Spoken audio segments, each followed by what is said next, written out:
Welcome to Novel Love Hearing. We bring you hundreds of novel audiobooks covering every genre and every kind of story you can imagine. Action? We've got it. Adventure? Absolutely. Horror? Of course. Whether it's the legendary Uchiha massacre or outrageous tales like stealing Naruto's and Sasuke's women, you'll find it here. From epic series like One Piece, Bleach, Fairy Tail, and Hunter x Hunter, to countless other adventures, our library has it all. Love novels but don't have time to read? No worries, just plug in your earbuds, sit back, and let the story take over. Good listening, and happy hearing, albeit a bit dirty. I have this key card from a scientist that works for them. Major General John Mason took the card from me and inspected it carefully. Then, he asked, "Is there any more?" "No, but that card has a level 2 clearance for their laboratory. If you help us provide transport to Chicago, then that card will be yours, sir." In a negotiation, the most effective bait was one that the target would want. I didn't know how much a keycard could help, but it should have some use. And based on my expression, it seemed to work. He wanted that card. I just needed to seal the deal now. I paused briefly and then said, "That card has the umbrella logo and the magnetic strip is still working. I used it to enter their lab safely without triggering the alarm system, so I can vouch that it's genuine." "I see. I can give you guys shelter, but we don't have any helicopter to send to Chicago, at least until the problem is solved." There it was again, the problem. What is this problem? Is Chicago in a state of chaos or something? I asked, trying to get information about the current situation. "You can say that." John nodded grimly. Surprised, I said, "Is there any way for me to go there?" "I will have to say no. The situation is too chaotic to send any unit there. Even a simple supply delivery to a nearby town has to be guarded by a small platoon." He explained, "We don't have the resources nor manpower to escort you to that city, so I have to reject your request. But I will contact the main headquarters and inform them of your arrival. It might take a few days, though." "Well, at least they accepted our presence." I sighed deeply. "I understand, sir." I could not argue further because there was nothing left for me to say. After talking for a while, he allowed us to stay within the camp as long as our weapons were in the Humvee. More hands were always welcome when it came down to defending ourselves from zombies. They would provide the food and a new tent for us. "Thank you, sir." I bowed gratefully. "Then I will take my leave now. You're free to go." The major waved me away. He was already focusing back on his paperwork. He didn't seem interested in chatting anymore. I walked out and approached the soldiers who escorted me. Sergeant Brown was there too, waiting outside with a serious expression. "We will help you set the tent if you don't know how." I chuckled. "Thank you. I appreciate that. Let's go." Like that, we decided to stay in this base camp for a while. The soldiers kindly helped me to raise our 5-man tent. Private Clark and Corporal Williams carried the poles, and the others held up the canvas. It was quite a hassle, since the tent was big and heavy. Private Clark looked like a teenager, barely 18. He had short black hair, brown eyes, and pale skin. The soldier beside him, Corporal Williams, was an older man. Probably 30 years old, with dark blonde hair and greenish-brown eyes. He looked quite handsome. Not as handsome as me, but yeah. Our tent was inside the fence, tucked in the corner of the base. It wasn't the best place for us, but we didn't mind as long as there wasn't a zombie invasion or something similar happening soon. As I put down the poles and other equipment needed for the tent, the soldiers got busy raising the canvas. Soon after, everything was ready. We had a new home. It was just a temporary one though. And then, I exited the base to call for my group. When I stepped out, I saw a soldier trying to chat up with the girls. They were clearly not interested, but he didn't give up. Ah. The classic horny guy in a military uniform, trying to get into women's pants. There is always someone like that in the army. I chuckled to myself, well, I will not allow it. Those girls are mine, after all. "Excuse me." I called out to the man and Siko smiled at me. Meanwhile, the guy turned around quickly and gave me an annoyed glare. Based on his insignia, he was just a private. A grunt, nobody who could get sent to the battlefield without anything in his pants. "What?" he growled in annoyance. At that moment, the system made its appearance. "Make your choice, kindly ask the annoying man to leave. Reward, 20 shop points. Punch the guy for annoying you. Reward, 25 shop points. Taunt the guy for being rejected. Reward, 35 shop points. Humiliate him so he will get laughed by the other. Reward, 50 shop points." I snorted at those options. The system was getting better at trolling me, but I liked it this time. As I was pondering which choice I should choose, the man said angrily, "Hey, are you ignoring me?" "Ah, sorry. I am not ignoring you, Private. He was getting angry at me, probably thinking I was weak because I was just a civilian. Well, he would regret it if I chose option 2. But no, that would be a mercy. Usually I never went with the system's fourth choice, but this time I decided that this would be fun. Hey. Don't ignore me, I said. He growled. And at that moment, I decided. Shush, let me think. I told him. What? I am still thinking how to deal with an idiot whose face is like a monkey and brain like a goldfish and can only think to get into women's pants, like a rabbit. I bet his dick is smaller than his little finger too, and he probably ejaculates after 5 seconds. At that, the soldiers who heard me laughed. They tried not to show it, but it was hard for them. I mean, this man was talking to my girls and it was a bit of a shame that he got owned like that. Ding. You have received 50 shop points. The guy was angry beyond reason and grabbed my collar. He looked like he was going to hit me. You motherfucker. Do you know who you are messing with? I am going to fuck in. At that, I punched him in the face twice at a fast speed. Thud. Thud. He fell on his ass with blood leaking out of his broken nose and a blackened eye. I towered over him and looked down on him. He looked shocked, and it was obvious why. Even if his rank was a private, the lowest in the military hierarchy, he should still be trained and was stronger than normal civilians. And yet I punched him lightly and broke his nose. I had gotten too strong. He held his broken nose and screamed at me, "You fucking asshole. Do you want me to court-martial you? You're the one who doesn't understand the situation here." I said calmly. What use was court-martial in this broken world? And he actually grabbed me, who just made a deal with Major General John Mason and was given a shelter. I was about to punch him but stopped when I noticed Sergeant Brown walked out of the encampment. He got shocked upon seeing this private sprawling on the ground with a bloodied nose. What happened here? I said, "Sergeant, I was going to bring my people inside when this private grabbed my shirt and threatened to beat me. So I punched him instead." Sergeant Brown turned his gaze towards the man. "Private. What do you think you are doing?" he said in an angry voice, making the guy jump up. I am sorry, sir. But did you just make an excuse for your mistake? No, sir. I didn't make an excuse. I was just stating the facts. And did those facts justify grabbing and threatening to beat a civilian? He asked in an angry tone. And no, sir. Then apologize to him, soldier. Yes, sir. I smiled when he apologized to me. He was forced to, but still. It felt nice. I looked at him, he really did look like an ugly monkey. No, that would be rude to a monkey. Alright. Private, 50 push-ups right now. After that, you will be on watch duty for 2 shifts. But, did you hear what I just said, soldier? Sir, yes, sir. With that, he began doing his punishment while Sergeant Brown apologized to me and the girls. Alright, he is out of the picture now. Come with me. I will show you where to park your car. Chapter 77, Military Woman is Sexy. After that, we got into the tent where Saya immediately sat on her sleeping bag and complained about how tired she was. It's so exhausting. I am tired of sitting in a car. Me too, Miss Shizuka said with a smile, curling into her sleeping bag and resting her head on the rough fabric. I'm beat. It's not comfortable but I want to sleep here all day. It's fine, Miss Shizuka. I chuckled lightly. Then Saya asked me, so, what happened after that? They said they will try to contact the main base. It will probably take a while to reach there, and it depends on how busy the headquarters is. I explained, we might get called up later if the base needs something, but I will handle it. Suko seemed like she wanted to say something. She stared at me intently before finally opening her mouth. Are they going to help us? Will they provide us a transport to Chicago? I asked for that and the Major General said it would be difficult. They're having a problem there too, so I guess it will be hard for them to spare the fuel. At least we can rest here for now. I will think of something later, but for now, we need to wait. The negotiation earlier ended pretty well. I had the chip they needed and we could get a place to stay and return while waiting for a transport helicopter. Unlike us, they surely had a way to connect with the army located in Chicago, which would speed up the process. One thing I worried about was Raccoon City's outbreak. If the problem mentioned earlier was the same as in the game, the military wouldn't be able to contact that place in the next 2 or 3 days. However, that wouldn't be the end of the world, as it was possible to stop it if the military were fast enough to take action. I would be glad to help them in that case. I really didn't want a T-virus-infected tyrant or nemesis running amok in this world. One tyrant was enough.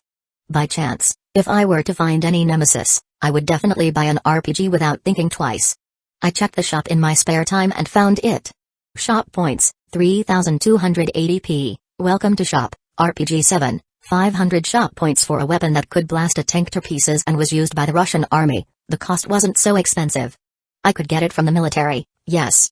But if the situation was indeed dire and Nemesis suddenly appeared in front of me without warning, this would be better. Was I stupid considering this while I wanted to save points for serum? No, I don't think so. Because if I hesitate even a little while I was in a pinch, I could end up dead or even lose someone dear to me. But would I buy this to save people I don't know? No, I wouldn't do that. I might provide support if possible, but running away was also an option. My priority was to survive, first. And so we spent the rest of our evening in that camp. I took turns keeping watch with Siko while Miss Shizuka and Saya slept peacefully inside their sleeping bags. At night, the military made a campfire in the middle of their base. Many men and women dressed in green uniforms sat on the logs around the campfire. They laughed, telling stories about themselves and sharing memories from their previous life before the outbreak happened. It made me wonder about how they ended up in such a situation, and what they would do after it all ended. Sis, I will join them to get some information. You should join too. It's better to make a connection than to isolate ourselves. All right. She answered with a smile and we went there. As we arrived at the circle of soldiers, they noticed us immediately. A red-haired woman approached me and offered me a log to sit on, saying hey there. Welcome. The woman wore a camouflage jacket with matching cargo pants. She was tall and athletic looking. Her short hair gave off a wild look that complemented her beautiful features well.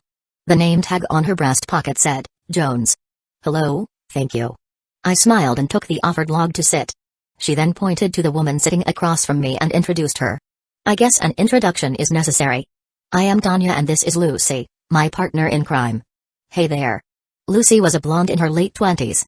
Her face had freckles, but she looked attractive nonetheless. She smiled kindly and greeted me with a wave. Hi, I'm Lucy. Nice to meet ya. I smiled back and replied, hello. Nice to meet you too. My name is Tki and this is Siko, my sister. I pointed to Siko who was sitting beside me. She nodded at them with a small bow. They were sitting together while drinking beer from cans or smoking cigarettes. The atmosphere was relaxed and friendly. They seemed to enjoy themselves despite being in this dangerous world. The smell of roasted meat wafted through the air.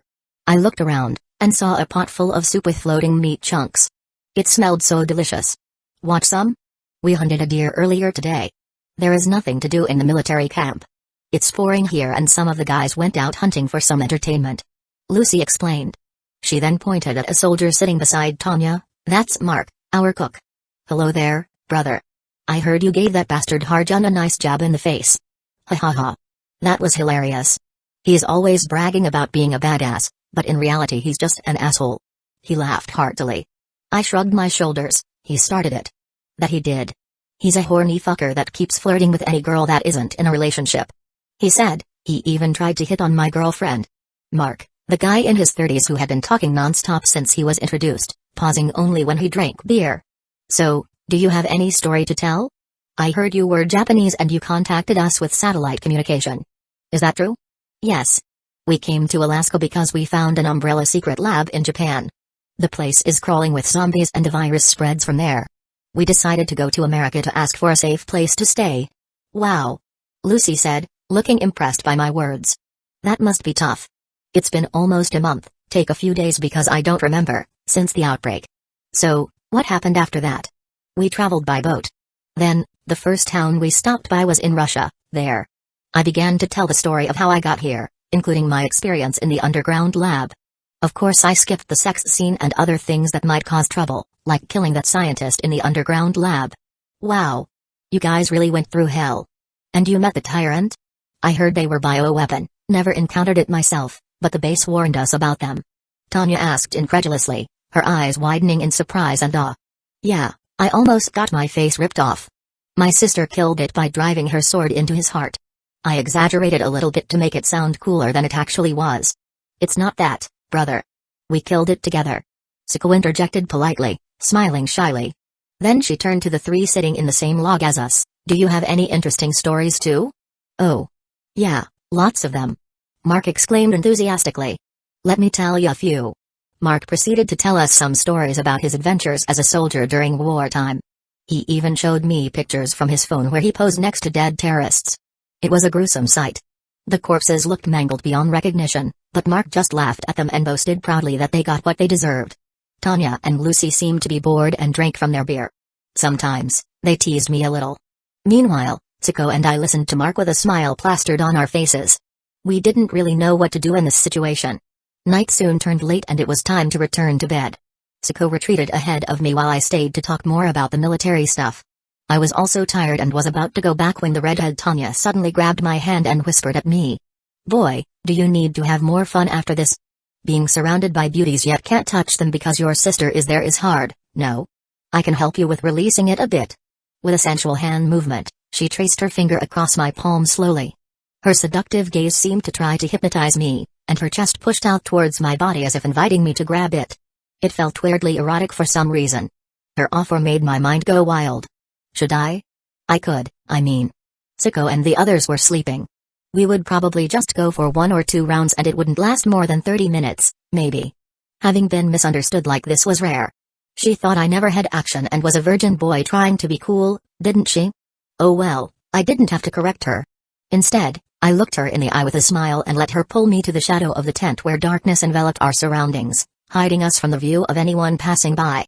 She pushed me against the wooden fence and suddenly attacked my lips. Chapter 78, Exchange. It caught me off guard, making me freeze for a moment. I let her do as she pleased, making her grin in triumph. My dick stirred from her kiss and she put her hand inside my pants, grabbing my shaft firmly while still French kissing me. She then said, "It has been a long time, boy. You can't get your hand on those beauties, so I will help you ascend to heaven." She kissed me again and rubbed my dick harder. She is so eager. She suddenly stopped, crouched, and pulled my dick out. Upon seeing my hard cock, her eyes went wide in shock. "Oh, what is this? It is so big. And hard." She gasped out loud, her voice filled with lustful tone. As if finding an expensive toy, she licked her lips hungrily. While I, trying to earn my actor title by pretending to be a cherry boy, averted my gaze in a way that would be seen as embarrassment. "Sister Tanya, please stop teasing me," I said, trying to act like a teenager who just experienced his first kiss. That worked. She stroked my cock and licked the head with glee. "Don't worry, this is your first time, isn't it? Let big sister help you." She grinned widely before engulfing my dick in her warm and wet mouth, her tongue wrapping around the tip while her hand massaged my balls. The pleasure was incredible and it sent shivers throughout my body. She bobbed her head up and down while slurping my member loudly. Her tongue danced skillfully as if she had done this many times before. What a slut. I didn't realize it at first because she was so kind and friendly to me earlier. Now that I knew, though, she didn't seem innocent at all. Her face was flushed and her breathing became ragged. Slurp. Glup glup. Mm. Tanya moaned softly around my cock as she deep-throated it, pushing her nose against my skin. She continued her assault for several minutes, alternating between sucking my dick and playing with my testicles. I couldn't hold much longer after enduring such pleasure. My orgasm came fast, filling her throat and mouth with cum.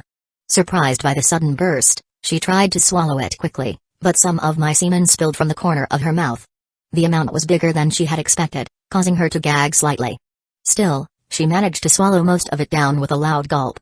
After she cleaned me up with her tongue, she stood up with a smile and said proudly, "How was it, boy? Did you like it?" She smirked at me. It was good, but I wanted to get into her pussy. My eyes roamed around her body and landed on her big breasts. Noticing where my gaze landed, she said with a seductive grin, "Want more? This boy is really energetic." "Yes, I want it. I want you." "Well then, let's see if you can satisfy me." She took off her jacket, revealing a black tank top underneath it. Then, she pulled it up over her head, exposing 2 round globes covered by a lace bra. They jiggled slightly as they bounced freely in the air. The sight made my cock hard again. Nice. Tanya then removed her pants and panties before spreading her legs wide apart, revealing a trimmed pussy glistening with juices. Her pubic hair was dark red and trimmed neatly into a thin strip above her vagina. "Do you like what you see?" She leaned forward, her breasts swinging invitingly as she did so, giving me a better view of her beautiful tits and erect nipples. "Lay down, boy. Let this sister teach you," she said as she straddled me and grabbed my cock with her hand, positioning herself above me. She rubbed my cock on her pussy, covering my shaft with her lubricating juices. Her wet folds parted slightly, invitingly as she lowered her body. Then she slowly inserted the head inside her tight entrance, moaning in ecstasy as she pushed it deeper and deeper into her depths. "Ooh yes. This is amazing," Tanya exclaimed as she ate my cock inside her. But why did she stop? "It's only half of my length." She didn't move further, instead, She let my shaft stay still while she breathed in pleasure. Could it be? She thought this was my entire length because she couldn't get it all inside? Wow, that was a new one. Her face flushed with lust as she started rocking back and forth on top of my dick. She moaned every time her walls stretched around me, and soon she began bouncing up and down on top of me. Fuck, fuck, fuck. So good her hips gyrated wildly, slamming into mine over and over again. I enjoyed watching her tits jiggle and sway back and forth with each movement. Erotic sounds escaped her lips with every thrust she made. I held her skeeks in my palms and slapped them lightly. This made her moan louder, and she increased the pace. Is that all? I thought. I wasn't satisfied. I wanted to ram everything inside her. But it was also amusing seeing her trying to conquer me, so I decided to let her continue. I sat down, hugging her body. Our lips locked again while my hands explored her back, tracing the curve of her spine. She moaned softly, kissing me back eagerly as her tongue entered my mouth. Our lips danced passionately together. She was clearly experienced with this kind of stuff. Fuck. This is so fucking good. I am about to come. Tanya moaned out loud as her walls tightened around my shaft. Coming. I am coming. Tanya pulled herself up and squirted her love juices onto my stomach and abdomen, her eyes rolling upwards and tongue hanging from the corner of her mouth in an ahijao. Ah. Ah. Ah. She panted hard, trying to catch her breath after the intense climax. Fuck, it's so big. And so hot. She gasped softly. It's been a long time since I had this feeling. Is that all? I smirked and caressed her cheek. Let me teach you this time. She looked confused before saying, "Ha. Teach me? As if a virgin like you can satisfy." I grabbed her ass firmly and thrusted forward, plunging the entire length into her pussy. Ooh. Her tongue lolled out in a hijau and she arched her back from the intense sensation of being filled completely. My tip reached her cervix, penetrating it and stretching it widely. I pulled out almost all of it before slamming back in. Kaya. No, don't move it yet. I am sensitive. Ignoring her protest, I fucked her senselessly while enjoying her tits. My tongue traced along her hardened nipple, sucking and nibbling at the soft mound. Unlike earlier, she was no longer in control of the situation. Instead, I now dictated how fast and rough she should ride me. Her pussy contracted and spasmed around my cock as she reached another orgasm. Oh my god. Oh god. Oh fuck. This is bigger than earlier coming. I am coming. I can't take it anymore. She moaned and cried in ecstasy as I continued thrusting into her tight cunt relentlessly. Her body trembled in pleasure.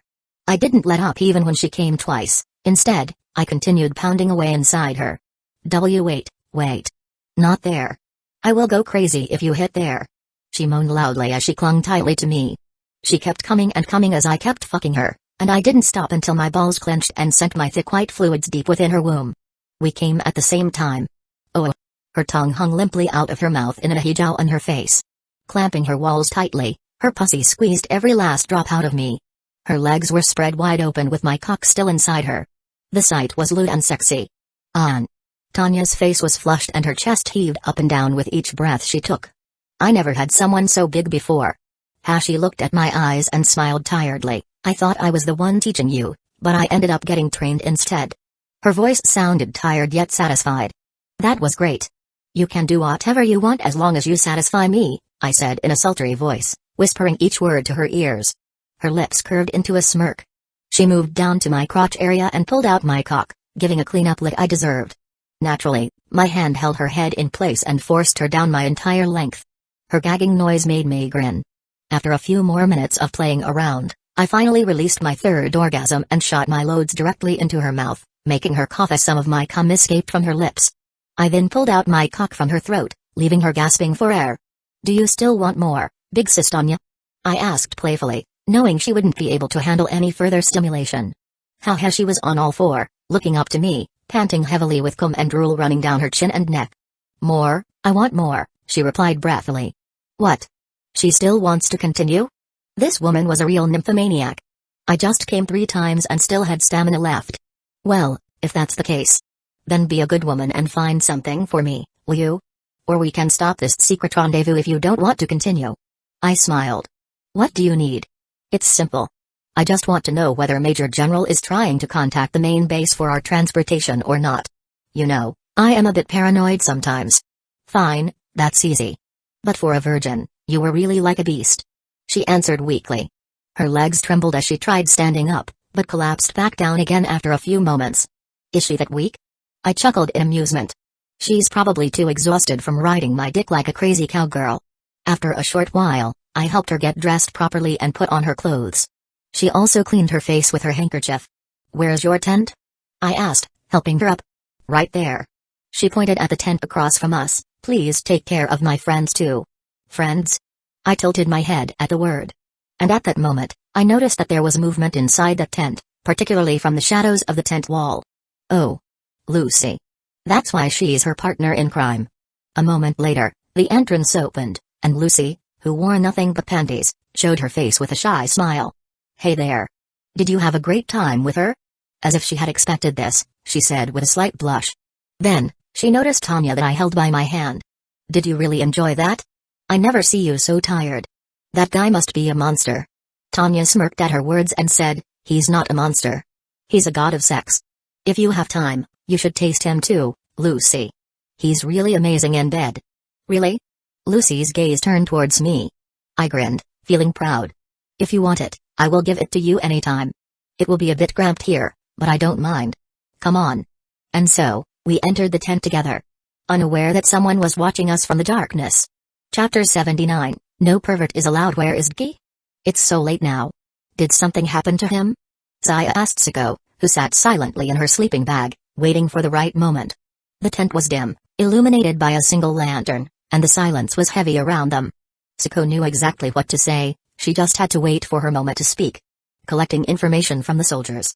It will help us in our journey later, especially since we reached America.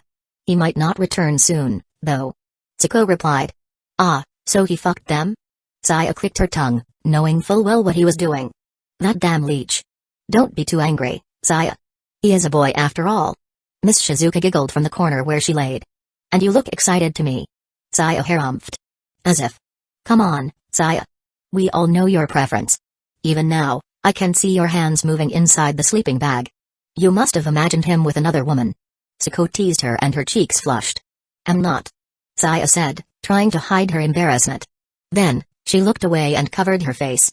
Is there any girl that doesn't like him? He's so cool. Especially his.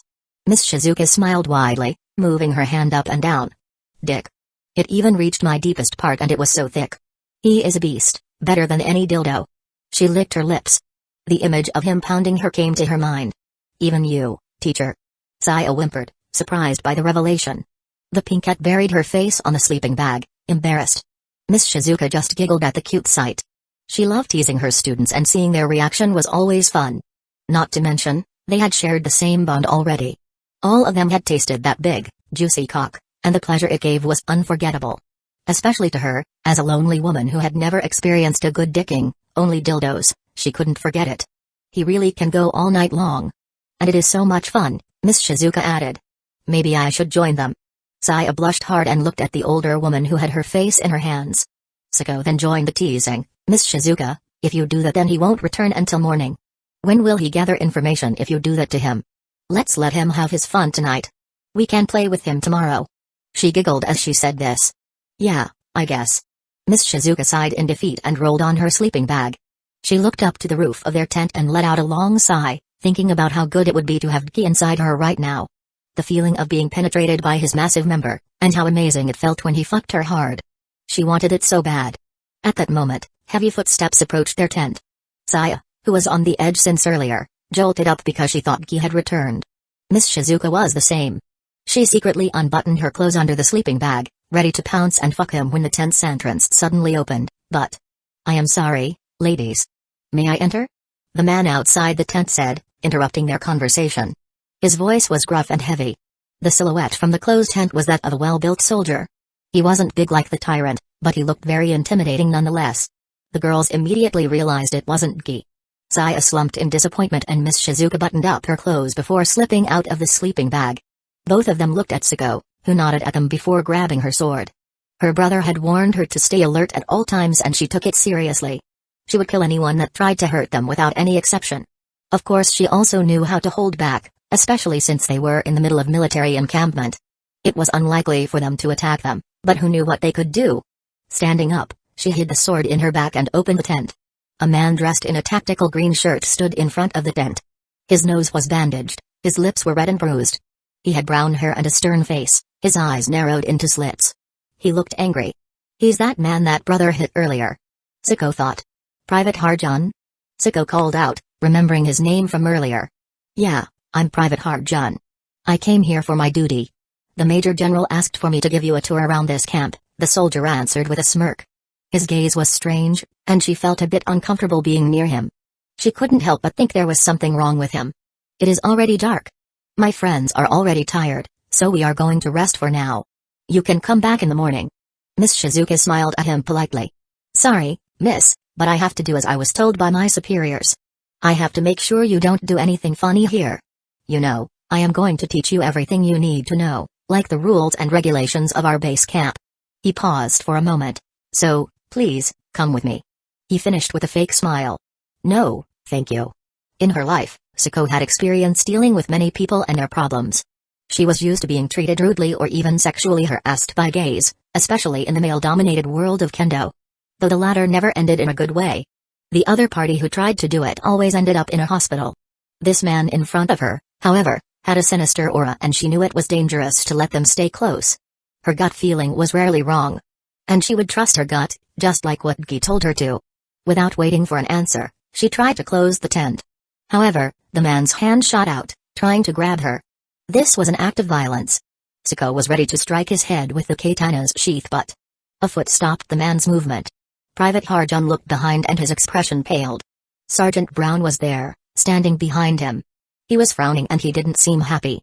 In his hand was a bottle of whiskey. What are you doing here, soldier? Chapter 80, Wise Man Words as Sergeant.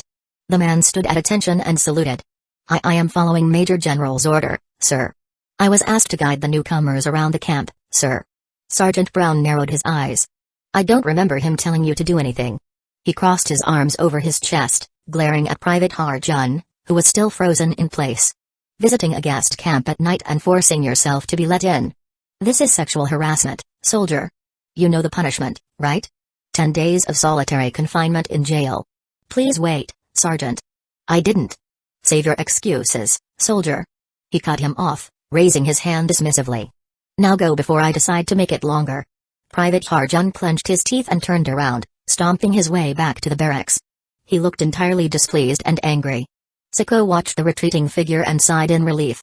She didn't know what that man was thinking, but she was sure that it was something bad. Sergeant Brown then turned to her, eyes narrowing once again as he looked at the Japanese swords behind her. I sincerely hope you won't shed blood in the encampment. I will allow self-defense, but killing someone in our camp is unacceptable. He looked her in the eye. His gaze seemed to tell her that if she ever killed someone, there would be dire consequences. Siko nodded. Thank you for helping us. We are also grateful for your kindness. We won't do anything stupid, sir. She replied with a bow. While she did try to kill that man once he attacked her, she was also a member of the Busujima family. She knew her manners when needed. Those without manners were animals, and she wouldn't stoop to the level of a beast.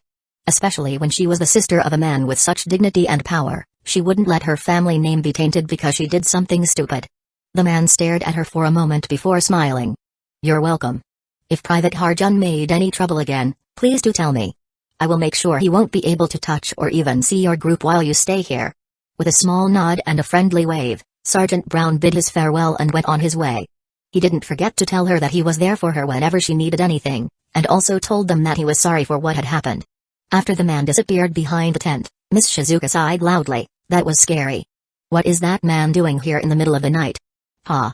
That stupid man is most probably thinking of doing lewd things to us. Saya clicked her tongue in annoyance. But at least he's gone.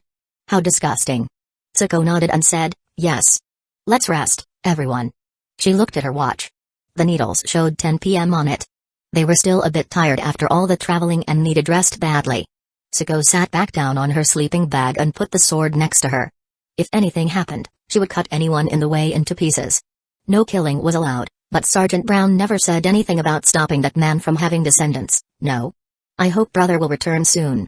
Siko thought and she laid down to sleep. Meanwhile, Gi was still busy enjoying the beauty of the night with Lucy and Tanya. We had sex for a few rounds already. My cock was covered by their love juice. Both of them looked completely exhausted, unable to move anymore. But they were smiling happily nonetheless. As their pussy loosened, their mouths became loose as well. While sucking on my cock, They told me everything I wanted to know.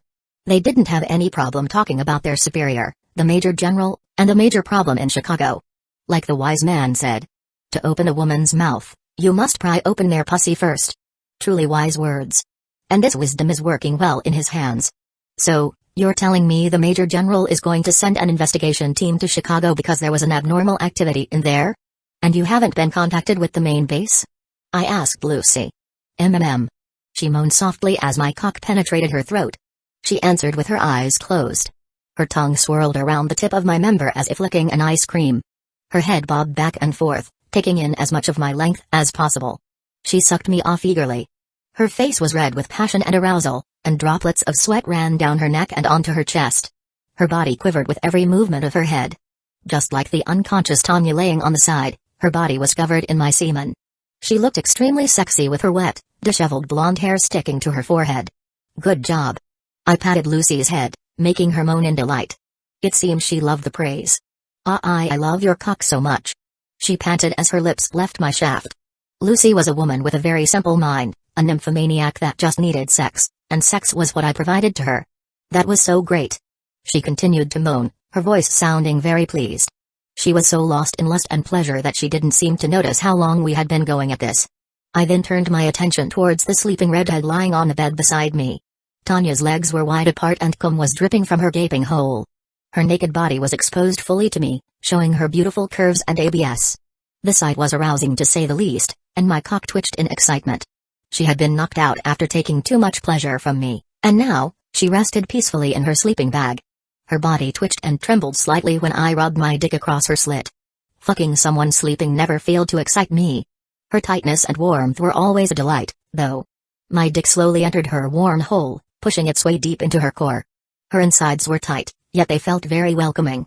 As if welcoming an old friend. The walls of her vagina wrapped tightly around my shaft. And so, I continued to fuck both of them until they could no longer move. Then I washed myself with water and secretly returned to my tent. Everyone had already gone to sleep. I crept onto my sleeping bag and lay there, thinking of what I had learned tonight. I learned a lot from those two, and I was sure the next day would be full of activities. Because I learned some juicy information. Chapter 81, Taking a Stroll. Seems nice. Morning arrived and Sergeant Brown once again visited the tent. Good morning, Busujima. Major General asked you to meet him in the tent. The soldier greeted me. Please, follow me. All right. I answered and followed him to a large white tent. The entrance flap opened when we arrived and Major General John Mason welcomed me inside. The man sat at the desk, holding a file in his hands, reading through it. He seemed like he hadn't slept yet, but there was also a cup filled with steaming hot coffee next to him. Perhaps he drank some to keep awake. When I entered the tent, he looked up from the documents he was holding, putting it down on top of the desk. You're here, he said, putting his hands together. I have contacted the main base and told them about the virus and the situation. I was just waiting for your arrival. He motioned me to sit on the chair in front of him, then continued to speak. There was a little problem with the helicopter, but that should be resolved by tomorrow. I understand. I nodded. So, are you willing to help? Yes, and I will personally take responsibility if anything happens to you during your stay here. And we have punished Private Harjun for what he did last night. I raised my eyebrows. Last night? Did something happen? Seeing the girls sleeping soundly, it didn't seem like something serious. Siko was also there to guard everyone. I decided to trust my sister's judgment and kept quiet for now. All right. Thank you for helping me. Major General John nodded and said, No. Thank you for letting me know about this. We will do our best to help. That key card is pretty useful for us. I'm glad to hear it. I smiled at him. I will hand the virus sample and information I have to the Chicago base when we arrive. Is that okay with you? I asked, making sure that everything went smoothly. That would be perfect. With the problem of transportation handled, we continued talking for a while. He talked about the recent zombie attack, how many people they lost during the attack, and so on.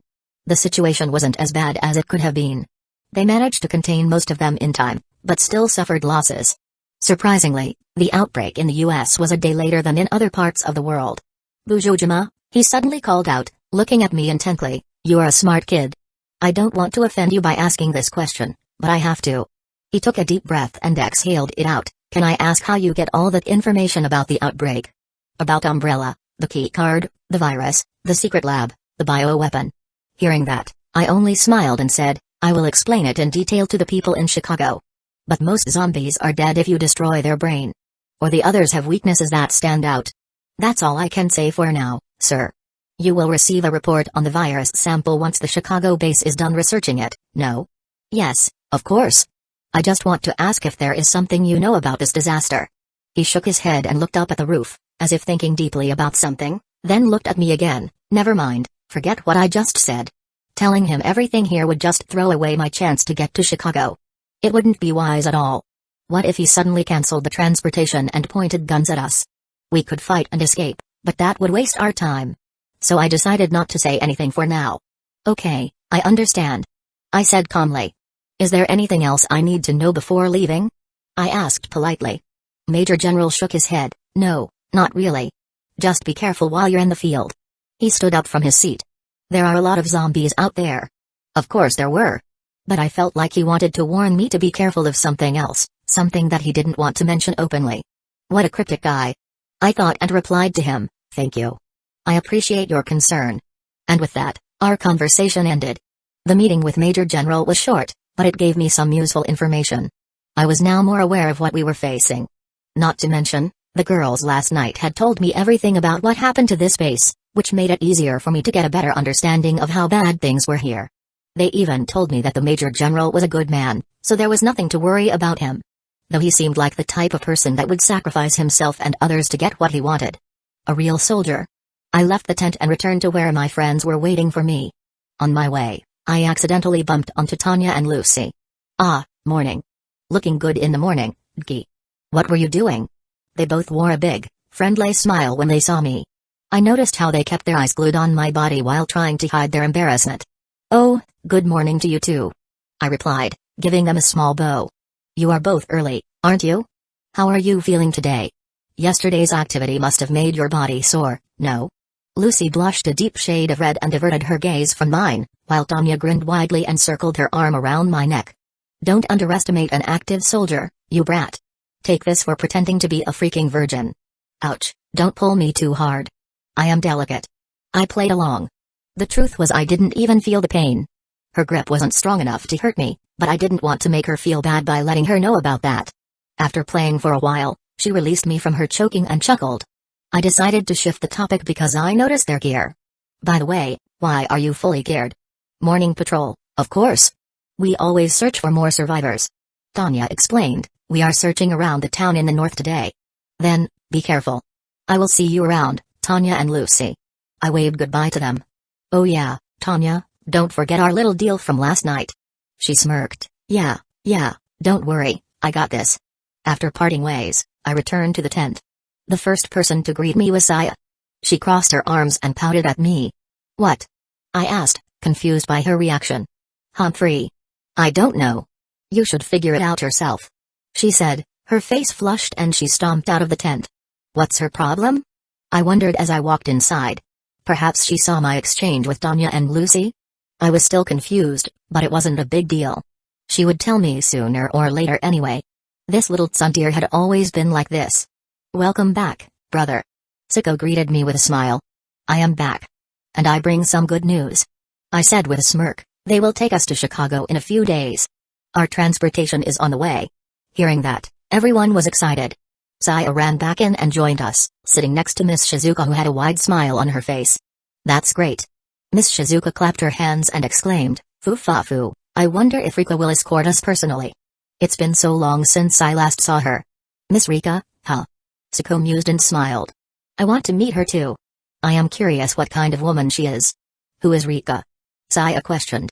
Miss Shizuka smiled and answered, she's my best friend and a sniper of the SDF, a special force soldier. She is very good with her guns. If you see someone with tan skin carrying a rifle bigger than their own size, it's definitely Rika. The girls began to talk among themselves. They were all excited and couldn't wait to leave. At that moment. Make your choice. 1. Enjoy your small talk with your girls. It's a fun activity outside of physical relation. Reward, 50 shop points. 2. Taking a stroll in the encampment seems fun. You might learn more about the military situation. Reward, 100 shop points. 3. Nah, I'd love to walk outside. Staying inside an encampment for a long time will drive me nuts. Reward, 250 shop points plus 1 all stats. Okay, what the heck had happened? Chapter 82, Escort. Something definitely happened outside the camp. And it had affected the choice. Because there was also a choice to stay in the encampment, something might also happen here soon. What should I do? I caressed my chin in deep thought. The reward was the highest in option 3. It meant something was happening outside and I needed to be there. Perhaps I had to fight against something. And it was dangerous outside the encampment. I could feel it. Are you okay? Saya's voice pulled me back to the present and I turned my attention towards her. She stared at me intently. Protecting them outside might not be possible. And taking only Siko while ignoring the second option was also not wise. If I weren't outside, the danger would reach this place and the people in the encampment would die. Perhaps Tanya and Lucy would die too. The girls would probably survive, but I wasn't sure if our transportation would arrive safely in that case. Communication would once again cease and I had to start everything again from zero. So the most optimal option was me going outside, dealing with the danger, and returning as fast as possible. Siko had to stay here to protect our group and to be ready in case I was late to stop the incoming danger. And that danger was big, judging from the amount of the shop points and stat bonus in the option. And so, I decided to go for option 3.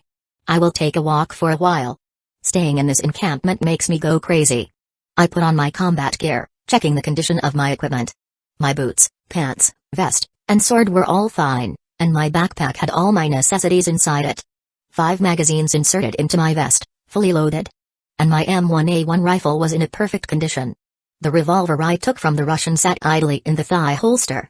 Lastly, my last 2 hand grenades hung on the side of my vest. You're fully prepared for someone who just wants to walk. Siko appeared from behind as I finished my preparation. I turned around and saw her fully geared too, with her sword hung on her waist. She wore the black outfit given by Saya's mother back then, topped with a vest to hold a revolver and the shotgun slugs. The riot shotgun I gave her was slung on her back. Just in case, I asked Saya and Miss Shizuka to prepare themselves too. Can I use one of the rifles in the Humvee if something happened? Feel free to. I nodded and approached her, touching her shoulder. Just be safe. She smiled and put her hand on top of mine. Be careful out there. I smiled and kissed her on the lips, savoring the sweetness of her tongue and saliva. After that, I left the tent. And Saya came after me immediately. She held my sleeve and asked me to stop. What's the matter? I questioned, wondering if something happened while I was inside the tent. The girl seemed like she was in a deep thought, and I could feel the hesitation from her. She bit her lips and her brows were furrowed. Don't die out there. Don't be too reckless, okay? She suddenly said with a frown, and turned away before I even got a chance to say anything back. What a cute and adorable girl she was. I left my group after waving to them goodbye and went to the exit gate, intending to leave the camp.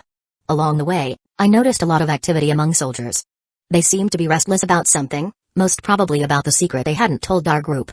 2 days ago, the bombardment wasn't carried out of the blue. They must have found something worth risking the entire base for the bombardment. Something big enough that they didn't have any other choices. The Major General must have known what was happening. But first, I had to deal with the incoming threat. I didn't have the luxury of time to do what I wanted. And so, I moved faster. The sun was still hanging high up in the sky. It would take about 4 to 5 more hours before the sun went down, giving me plenty of time to return. When the soldiers saw me fully geared, they looked at me with suspicion. Sergeant Brown, who saw me while talking with his colleague, widened his eyes and approached immediately. Are you leaving us, Busujima? He asked with a worried tone. Leaving? No. I'm going out to hunt for food. There's not a lot of rations in this place, no. Besides, staying here all day is boring. I need to do something. I lied. The sergeant was a smart and a good man, and I knew he could tell when someone was lying to him. He narrowed his eyes and sighed. He then turned his head and stared at the forest outside the base. We can't allow you to go out alone. It's too dangerous. Let me find some people to accompany you. He said and left. A minute later, he came back with 2 soldiers following him. I recognized both of them, Corporal Williams and Private Clark. This guy wants to go hunting, and he will go out alone. Sergeant Brown told his men, who looked at each other and raised an eyebrow. Going hunting? Private Clark said in disbelief. Alone? Are you kidding? There's no way anyone can hunt in this area. There are zombies out there. He exclaimed. Besides, hunting requires time. Corporal Williams said, shaking his head. You should have at least a group of people to hunt together, not going alone like that. You need to bring the prey back if you're hunting. The sergeant looked at me with a knowing look. See? Hunting is a group activity. Go with them. He knew. I realized, but he was letting me go. Being with two people who brought rifles with themselves would be safer than moving alone. But at the same time, I also had to be careful about being betrayed. Still, I couldn't ask for a better company than these two. I knew these guys. I could trust them to a certain degree. And besides, it was a win-win situation. All right. I agreed and nodded at the two soldiers.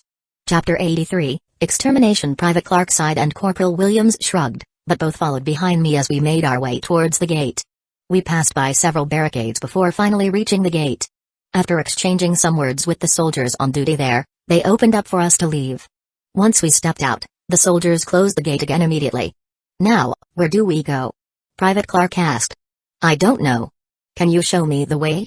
I looked at them both, and they looked at each other before shrugging. Fine. We'll take you somewhere nice, but only because Sergeant Brown said so. Don't think too highly of yourself. Corporal Williams said, urging me to follow him. Thanks. Corporal Williams led the way, and I followed suit. Private Clark brought up the rear as he walked beside us with a rifle on his shoulder. We went through forest trails that seemed to have been made by humans, which meant this was a normal route used by humans before the world ended. The forest was dense, dark, and filled with trees and bushes that blocked most of our vision. Corporal, can I ask you why you patrolled that area yesterday? I asked, looking around. What I meant was that city. Orders. The sergeant gave us orders. It was a mission to secure the area. He answered me without even batting an eye. And that city was a good place to check out. It was close enough and we needed to make sure that there wasn't a huge number of zombies there. If we hadn't gone, it could have gotten much worse. We need to trim them from time to time. Private Clark added, they have been getting bolder lately. As if they are hungry, they move even without getting attracted to sounds. The zombies were moving strangely. I narrowed my eyes at the new information. Our group had spent too much time on the sea, so I wasn't familiar with the recent changes in the world. Zombies in the sea were mostly dead, and the ones who tried to chase us often ended up drowning and becoming fish food. Something happened 2 days ago. A few soldiers disappeared from the camp. Corporal Williams added. Soldiers? How did that happen? I'm not too sure. That's why we investigated the city nearby and killed the undead there. Corporal Williams said. And that's not all, Private Clark added. There were strange reports about people being eaten by the undead in their sleep, even when there were no traces of an attack. They were found dead, and they were found completely eaten. Eaten, not bitten. Scary. We continued walking through the forest until we found a large open space. And there, fresh blood was splattered all around the ground. This. Private Clark gasped in shock. What is this? He muttered to himself as he stepped closer to take a better look. Look. There's a dead zombie there. Corporal Williams said as he pointed at a body of a zombie lying face first in the dirt, its head missing. I knelt down to examine the corpse. The zombie had been crushed under something heavy, but not from bullets or explosion. A blunt object like a mace or sledgehammer. I looked at the trail that led into the forest. The grass and bushes were trampled down, as if something heavy was dragged into there. The trees were broken and there was blood on them. Should we check? Private Clark gulped nervously, his rifle raised up and ready. I don't know. Corporal Williams shook his head. This was the place where the choice was pointing me towards. Based on the track, we dealt with something large. There were no footprints left on the ground. Everything was erased by something this entity dragged behind itself. It was heavy and big. Very big. This thing was dangerous. My gut instinct was telling me that it wasn't safe to follow this thing, whatever it was. Hey, guys, I turned around and said to them, if we leave this alone, do you think whatever created this track would stay in its house? Or would it come back to attack people who made noise? Upon hearing my question, Corporal Williams and Private Clark looked at each other and thought for a moment before they responded simultaneously, it would definitely attack people who make too much noise. Private Clark said with horror. Then, after a moment, we should go after this thing, no matter how dangerous it is. There is a squad patrolling with cars outside. If it attacks them. Yeah, Corporal Williams sighed, that thing might catch up to them easily even if they are in a car. Let's move on. Private Clark suggested. Let's make sure that the camp will stay safe. We nodded our heads in agreement and followed the tracks left by this thing into the woods. Wait, Corporal Williams said and pulled a flare gun out of his vest. I will notify the base camp about our decision. He then fired a signal flare. Corporal Williams took the lead. His rifle was raised and ready. Private Clark was on the back, and he kept a close eye on the rear to prevent any ambush. Meanwhile, I was in between the two of them, running a step behind while holding the M1A1. We followed the track as much as possible while maintaining our vigilance. Even the smallest movement could be seen through our peripherals.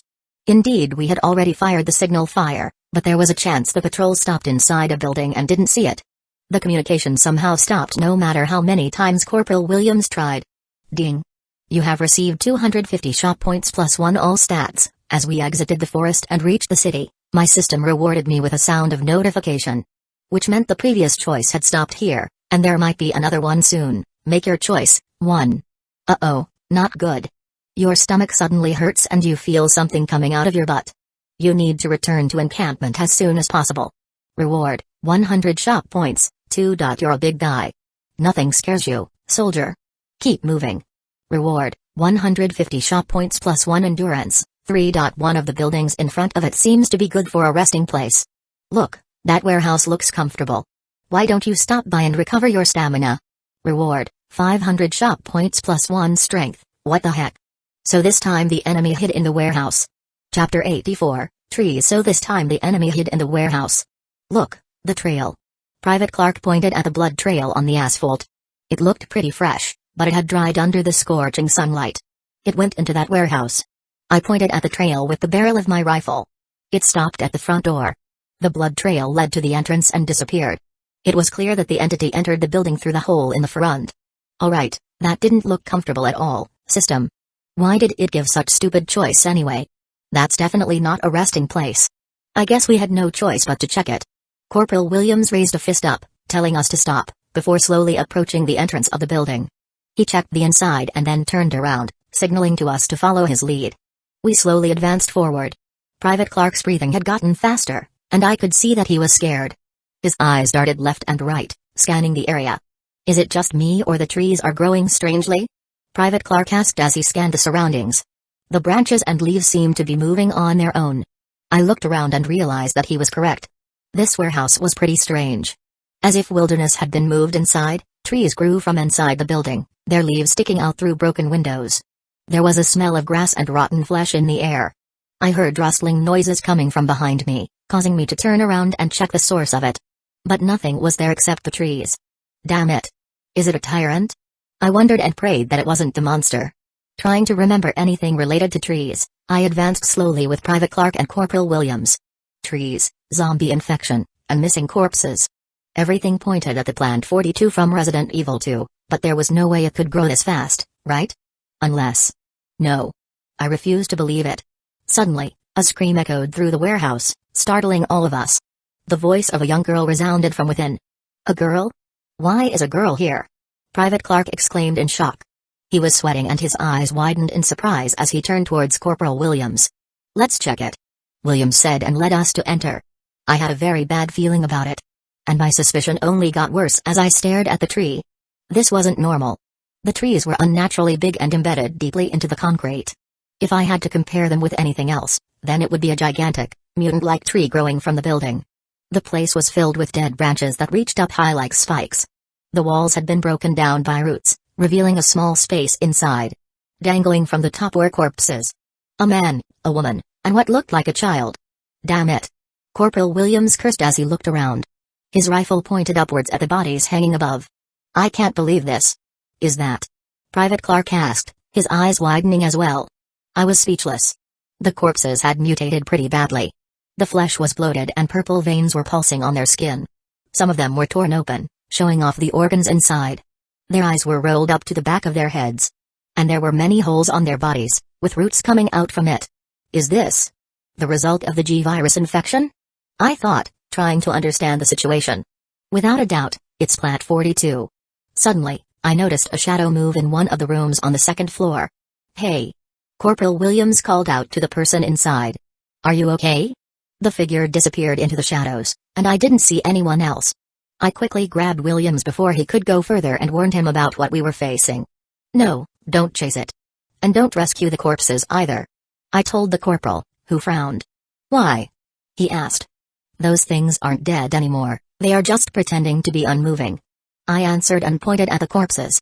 If you get close, they might attack you. The corporal looked at the bodies hanging above us and gulped. He then nodded in agreement. I see. Then, let's move on. He nodded once more and motioned for Private Clark and me to follow him. We went around and checked another room after that. There was no sign of the mysterious figure. We went back to the entrance and exited the warehouse through another door. Suddenly, the girl's voice rang out again, this time much louder. Hurry, hurry, hurry. The words came out pretty clear, making me suspect her intention even more. She was trying to lure us deeper inside. But why? What's that voice? Who's calling? Corporal Williams asked in confusion as he turned his head around, looking around. Someone's in here, I said to him. But we should ignore her. Why? What do you mean? She's trying to lure us deeper. I don't think it's wise to go in. Fuck, I didn't know what to do. If I were alone, I would just burn this building down. Right, there was also that option, no? From what I saw earlier, the roots of this mutated plant weren't growing on the asphalt. So it wasn't exactly an underground plant, but something that rooted from the ground above. Burn it. Burn everything. I was sure it was infected with G-virus. Private Clark seemed to be shocked at my words and stared at the entrance. Then, after some thought, he nodded his head in agreement. That's a good idea. We shouldn't risk our lives. He said and turned his attention towards me. What now, Busujima? I looked around and decided that the best option was to set the fire now. We exited the warehouse and prepared to burn this place by taking gasoline from the encampment. But as we stepped out, bang! The door was slammed open with a loud sound, and a girl with a bloated body and pulsating purple vein came out. Her long hair was messy and her clothes were torn to shreds. Her bloated body parts spewed strange liquid, which I could only assume to be the virus that was coursing through her veins. Her eyes were bloodshot red. She screamed at us with an unnatural voice and ran towards us. Shit. Open fire. The three of us fired our weapons simultaneously, unloading bullets we had into her head. She fell backward with a loud thud, but not before getting close enough for me to see her mutated face. Fuck. What the fuck was that? Private Clark yelled out. Run. It's dangerous here. We have to retreat now. Corporal Williams shouted. As if noticing we were about to run, more of them appeared from the corner, screaming like rabid dogs. Fuck. I cursed loudly. Damn it. Run. Retreat inside. Move. We quickly ran away from them. Chapter 85, Bait Not Sacrifice. I had seen them all in Resident Evil games, movies, comics and books. The zombie with purple vein on their bloated skin. They could be the zombies infected by the virus created by Plant 42 or perhaps, by G-virus. It made the infected become a powerful and agile mutant, capable of ripping apart an opponent with their bare hands. Proven earlier when we shot the infected. We needed a few bullets to kill it, unlike a normal zombie where we only needed one bullet. I didn't want to be close with that. No one should. And so, we ran as fast as we could, but there was no sign of relief even after we passed the third warehouse. We managed to get away from them, but now, we were stuck here in this building with those things outside. After barricading the door with some boxes, Private Clark asked me a question that had been bugging me earlier as well. What happened? What were those creatures? Mutated zombies, I reckon. I answered calmly and looked around our surroundings. Those zombies had been infected with another virus. That's why their bodies changed so drastically and they became much stronger. Corporal William looked at me suspiciously. You sound very knowledgeable, Dgi. He said with a serious look. Well, I know something from the lab I broke into. I see. Corporal William nodded in understanding. I was relieved that they didn't question me further about my knowledge, and that they believed in me enough to not press on with their interrogation. The lab was true. But the rest was just from a video game, so there was no need for them to ask me any further. I looked at Private Clark, who was sitting on the floor and staring into space. His eyes were empty and his breathing had gotten slower. He looked tired. Clark, you alright? Corporal William asked him. I'm fine. Private Clark said as he stood up. I just feel like crap. We should find a way to get back to our camp as soon as possible. That's true. No one sane would feel good after seeing these mutated zombies. They looked gross with purple veins and a bloated body. Their skins were pulsing strangely as well. And those eyes. Damn, they reminded me of those dead insects. And they were very, very fast. A normal zombie could be killed by a simple knife stab or a pistol bullet to the head. These guys needed more bullets and faster movement speed than the usual to be put down. They can see us. Or rather, sense us with the roots that come out from their body. Corporal Williams said, breaking me out of my thoughts. Yeah. That's why they chased after us when we were about to run away. Private Clark sighed. Then we need to move carefully. This place has a lot of holes where those roots can pass through. If they see us, we are dead meat. I agreed with his words. However, I also had my own worries about the plants growing inside this building. There should be a nucleus somewhere. The plant would be vulnerable once that part is destroyed. I remember that in the game, they managed to burn down Plant 42 using flamethrowers and firepower. Our rifles and my grenades should be enough to kill this plant. So, they are outside now. Private Clark said as he stood up. They are everywhere, and they are watching us. If they attack us, we are going to die for sure. How can we escape this situation? He asked with a grim look on his face. I don't know, Corporal Williams said and looked at me. Busujima, what do you think? There were many choices in my head right now, and all of them led to a different path. But now, we only had one way out of this room except for going through the door. I looked at the ventilation hole on the wall. Hey, Clark. I said as I pointed to the ventilation hole. Can you crawl into there? Among the three of them, Private Clark was the smallest one. He should be able to crawl in easily, but the question was whether he would be willing to go or not. If he refused, then our plan would have to change drastically. What's the plan, Dki? Corporal William asked me curiously. Well, I think that Clark can go through the vent and get to the other side, clearing the zombies on the way. I explained to him. Then? Once there's an opening, we will rush out from this warehouse. We were caught off guard earlier, that's why we were chased. Now, it's their turn to be surprised by our actions. Not to mention we didn't know this building very well. Some paths were blocked by vines, making us have only a few paths to escape, which led us to this dead end. Alright, let's do this.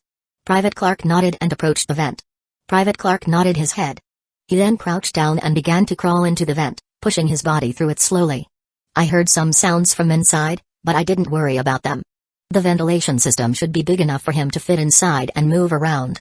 Busujima, Corporal William called out to me. Do you think he's going to make it? Even the three of us had difficulty dealing with that many zombies. If Clark is alone, we just have to support him from behind. I didn't want to sacrifice that guy either. He had helped me a bit and was friendly. But this was the most optimal option, no? I opened the system panel, looking at my current status. Name, Busujima. Strength, 33, Agility, 35, Stamina, 37, Dexterity, 33. Skills, Busujima. Swordsmanship, Intermediate, Marksmanship, Intermediate, Sex Arts, Intermediate, Shop Points, 3,530p. I lost track of my own status when we were on the ship for a few weeks, so I was really curious what had happened to myself during this period of time. It seemed I had grown quite well in every aspect, especially my strength. But then again, I also trained a lot in my spare time. Not to mention the amount of physical activities I had with the girls at night. With this much status, I should be as strong or stronger than Chris right now. I hadn't met the guy yet, so I wasn't sure about that. Anyway, we should be okay. I could hear Clark opening the vent cover on the other side and crawling out.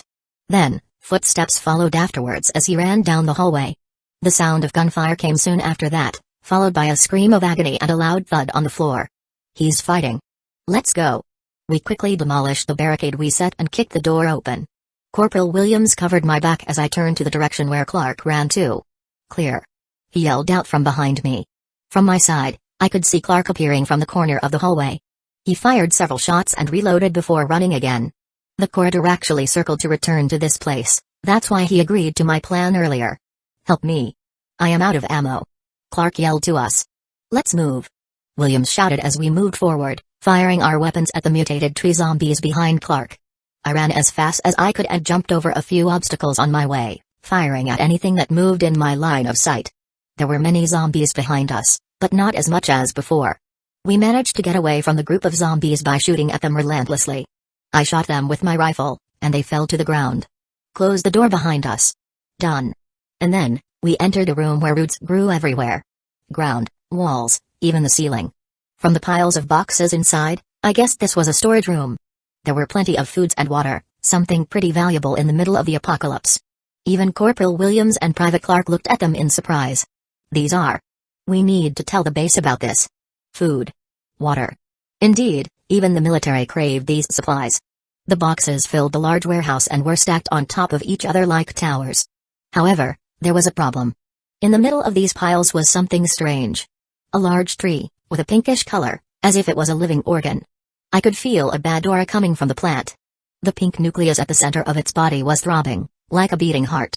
And there were mutated zombies everywhere. That's Plant 42. The source of the tree mutation to these zombies and one of the Umbrella Corp's failed experiments, a dangerous biological weapon. Ding. You have received 500 shop points plus 1 strength, Make your choice. 1. Use your comrades as bait and leave the area. This warehouse is a jungle, and the jungle is dangerous. Not fit for a resting place. Reward, 500 shop points. 2. You're the king of the wild, a pyromaniac who loves to destroy trees. That's such a strange and unique tree. Your instinct tells you to burn that down. Reward, 1000 shop points. Chapter 86, Plant 42. Leave my comrade or burn the plant 42. This choice is so easy. Burn them. I ordered my companions, who were staring at me in shock. What? But the food. Don't think about the supplies, think about your life. While it was a shame, I could guess these foods were probably contaminated already. Roots had already taken over the ground, and the warehouse itself was dirty and stank. And that plant 42 was the source of all trouble. I couldn't let it survive. My gut instinct was telling me it was dangerous to be near this thing. These roots have covered the whole area, the food and the water must have been contaminated already. I reasoned, trying to convince the soldiers with me. Remember the mutated zombies? One of the files I read mentioned this plant. It can spread the infection by roots. They will spread to the whole city, and that means more dangerous infected. I knew it from Resident Evil games. But it would work to convince these people. I had already lied about the lab thing earlier, and I knew these two soldiers would believe in my words. Behind this area was forest. If Plant 42 ever took roots there, I couldn't even imagine the number of zombie hordes it could summon. This must be destroyed. But Private Clark still tried to protest. No, Busujima is right, we can't take the risk of spreading more infection. Corporal Williams finally said, his eyes fixed on the giant tree in the middle of the warehouse. Corporal. The man sighed, but didn't argue further. How many grenades do you bring, Private Clark? Williams then turned and looked at him. 1. I got one as well. I didn't say anything because he didn't ask. Well, I also didn't exactly hide the 2 hand grenades on my vest. The 2 of them stared at my vest for a while before looking up at me. Do you know something we must be careful of? Williams asked me. Just make sure to dodge anything that comes to you. And there is a nucleus. If we destroy that, then we kill this mutated plant. So helpful. Clark sighed. I shrugged. I am just telling the truth. By the way, the nucleus is that pink core in the middle of this room. Fine, let's do this. William nodded. We will split and try to destroy it from 3 directions. Be careful not to shoot each other. I took a deep breath and reloaded my rifle. The first magazine had been used up and the second had 5 bullets left. I still had 4 full magazines, which meant a total of 85 bullets. It's doable, maybe. How different was this Plant 42 from the one in the game? I don't know.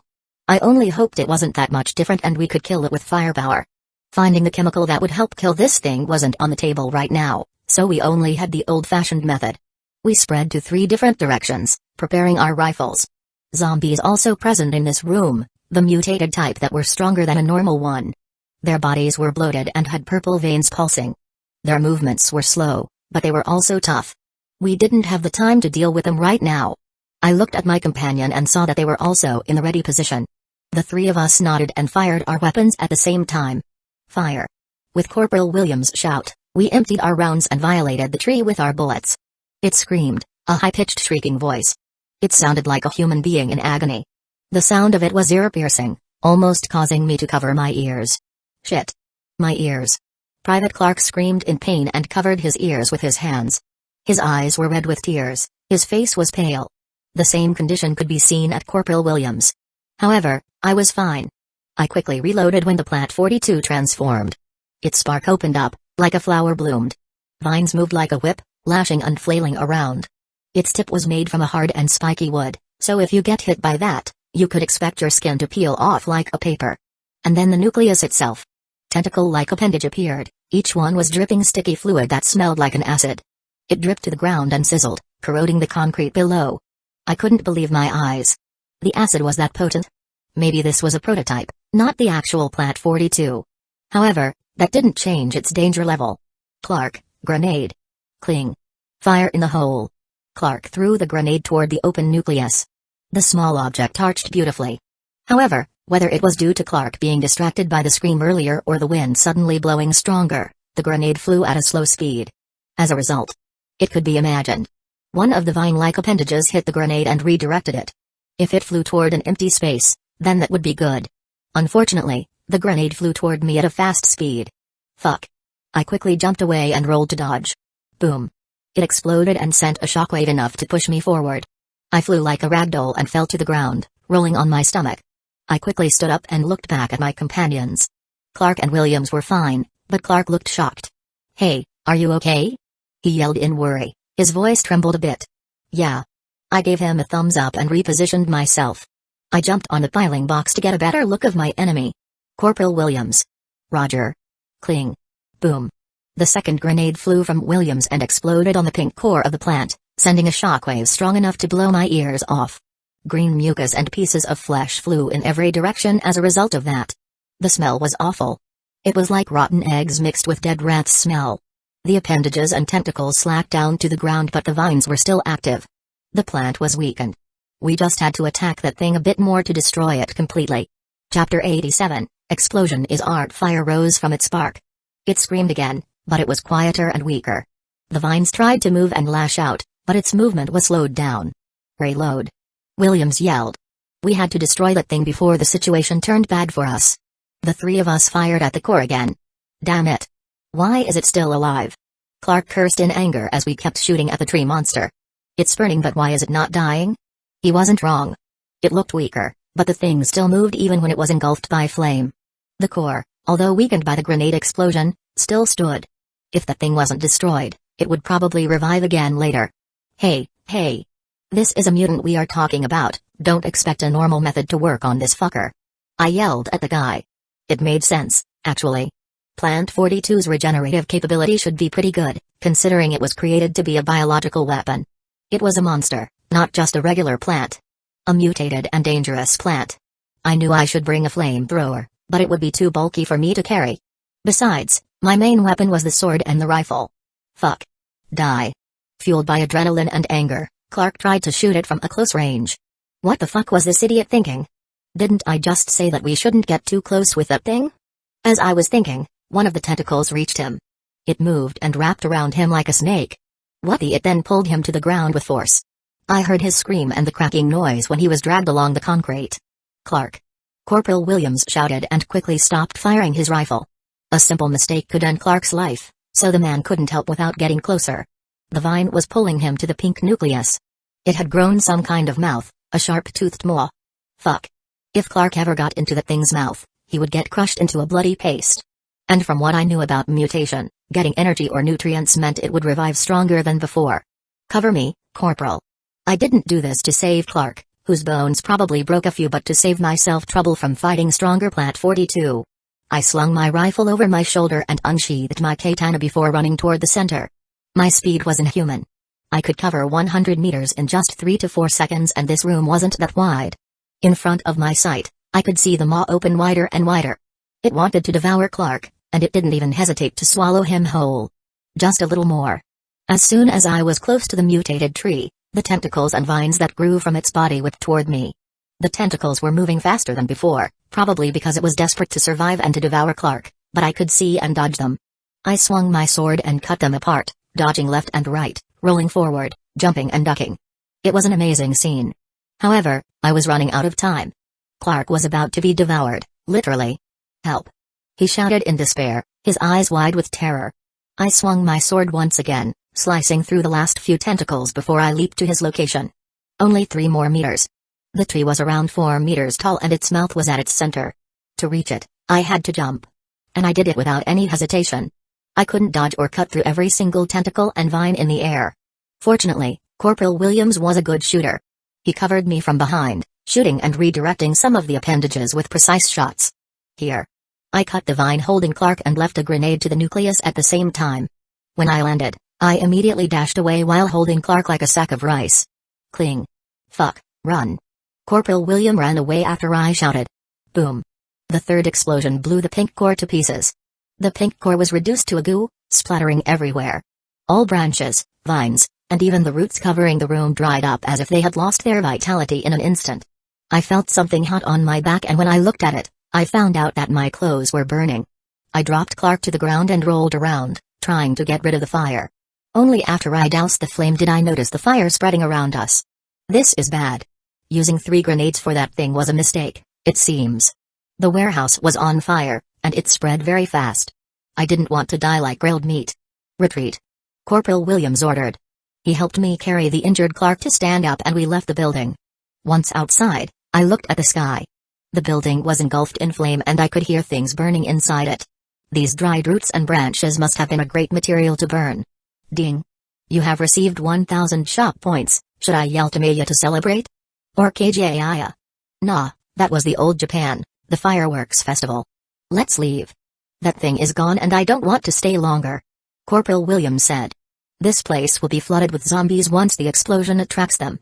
Also, we have a man in need of urgent medical attention here. He referred to Private Clark, who had broken a bone on his arm. I agreed and we tracked our way back. But before we even walked for 100 meters, we heard an engine sound from behind. It was the patrol group. Chapter 88, Burnt. I felt cheated. If only I waited a few minutes before destroying Plant 42, we would gain some reinforcement, namely the patrol group. They were a 5-man group fully geared to the max with military vehicles and machine guns on the top of their car. And I felt even worse after we met up with them because they had spare gasoline in case their vehicle ran out of fuel. We could have used that to burn down Plant 42 from outside instead of blowing it up. Anyway, the group was led by a second lieutenant called Richard Johnson, a middle-aged guy with short brown hair and blue eyes. Tanya and Lucy were also here, sitting next to me. In front of the car was the driver, a corporal whose name I forgot, while Private Walker, a young black guy, was manning the machine gun. He had been on the thing ever since we went on our way. So you burned down a giant tree that can grow and attack on its own? Second Lieutenant Johnson asked. Affirmative, sir. Corporal Williams said. We have Busujima to thank for the idea of destroying it, and he was the one who killed it while saving Private Clark. If we left the tree, I am afraid it will spread its infection and mutate other zombies. I explained calmly, these mutated zombies use the roots to feel where the enemy is, so their perception is very wide. If we left that thing alone, they would easily surround us. Not to mention their speed and strength was greater than a normal zombie. They were a menace. And this tree, you found it in a file? Lieutenant Johnson asked. Yes. I shall relay all information I have to the base in Chicago after my request has been fulfilled. Which is the transportation. Understandable. Johnson nodded and patted his shoulder. Thank you for saving one of our soldiers. We owe you a big debt for that. I smiled. It's nothing. If I didn't save Private Clark, my conscience would eat me alive. And the situation in the encampment would be awkward. I didn't want to deal with hostility, and it was better to make the soldiers my friend. After some time, our car finally arrived at the camp. We entered after a short security check from the soldiers in guard to ensure no bite marks on our body and went straight to the infirmary to check Private Clark. The encampment was pretty crowded today. It seemed some of the squad went back from a long patrol. I didn't have much to say in the medical checkup. My back was slightly burned, but it was a mild one and didn't require any special treatment. I was given an ointment and sent away. Welcome back. Sicko greeted me with a smile before turning concerned. How did your clothes end up in that condition? It wasn't only Sicko. All the girls also looked worried when they noticed it. Well, I blew up a giant tree, which exploded with a bang. I shrugged. My back was burned slightly, but the medic told me it will heal with ointment and time. Don't worry too much about me, I'm a strong man. You can't trust my strength to keep me safe. You're reckless. Saya clicked her tongue and crossed her arms. Come inside, Dgi. Let me see the wound. Miss Shizuka added in a worried tone. She quickly went to our Humvee and grabbed the first aid kit before pulling me inside. I couldn't help but follow her. She sat me on the seat and I was told to pull my shirt up, so I did. My upper body was naked, revealing the toned muscles I worked hard for. Your body is really good. Miss Shizuka complimented, but her face immediately showed worry again. However, this burn mark is concerning. Does it hurt? Her finger touched my back, caressing my skin gently. The ointment was cold on my skin. I smiled and said in a reassuring voice, no. Not much, at least. Thanks to the vest and my layered clothes, the burn didn't touch my back directly, but it still made a nice burn mark on my back. You should take better care of your health. We are depending on you. Yeah. Miss Shizuka applied the ointment and then put the first aid kit away before looking at my upper body once again. You've been working out a lot. Sicko commented this time, crouching in front of me and staring at my chest. In the past your muscles aren't this toned. You look really handsome now, brother. She put her palm on my abs, feeling it. In the past? Saya raised her eyebrows and turned to my sister. Yeah, Sicko smiled in response. We were always sleeping together since middle school. Naked, of course. Well, what the hell are you saying?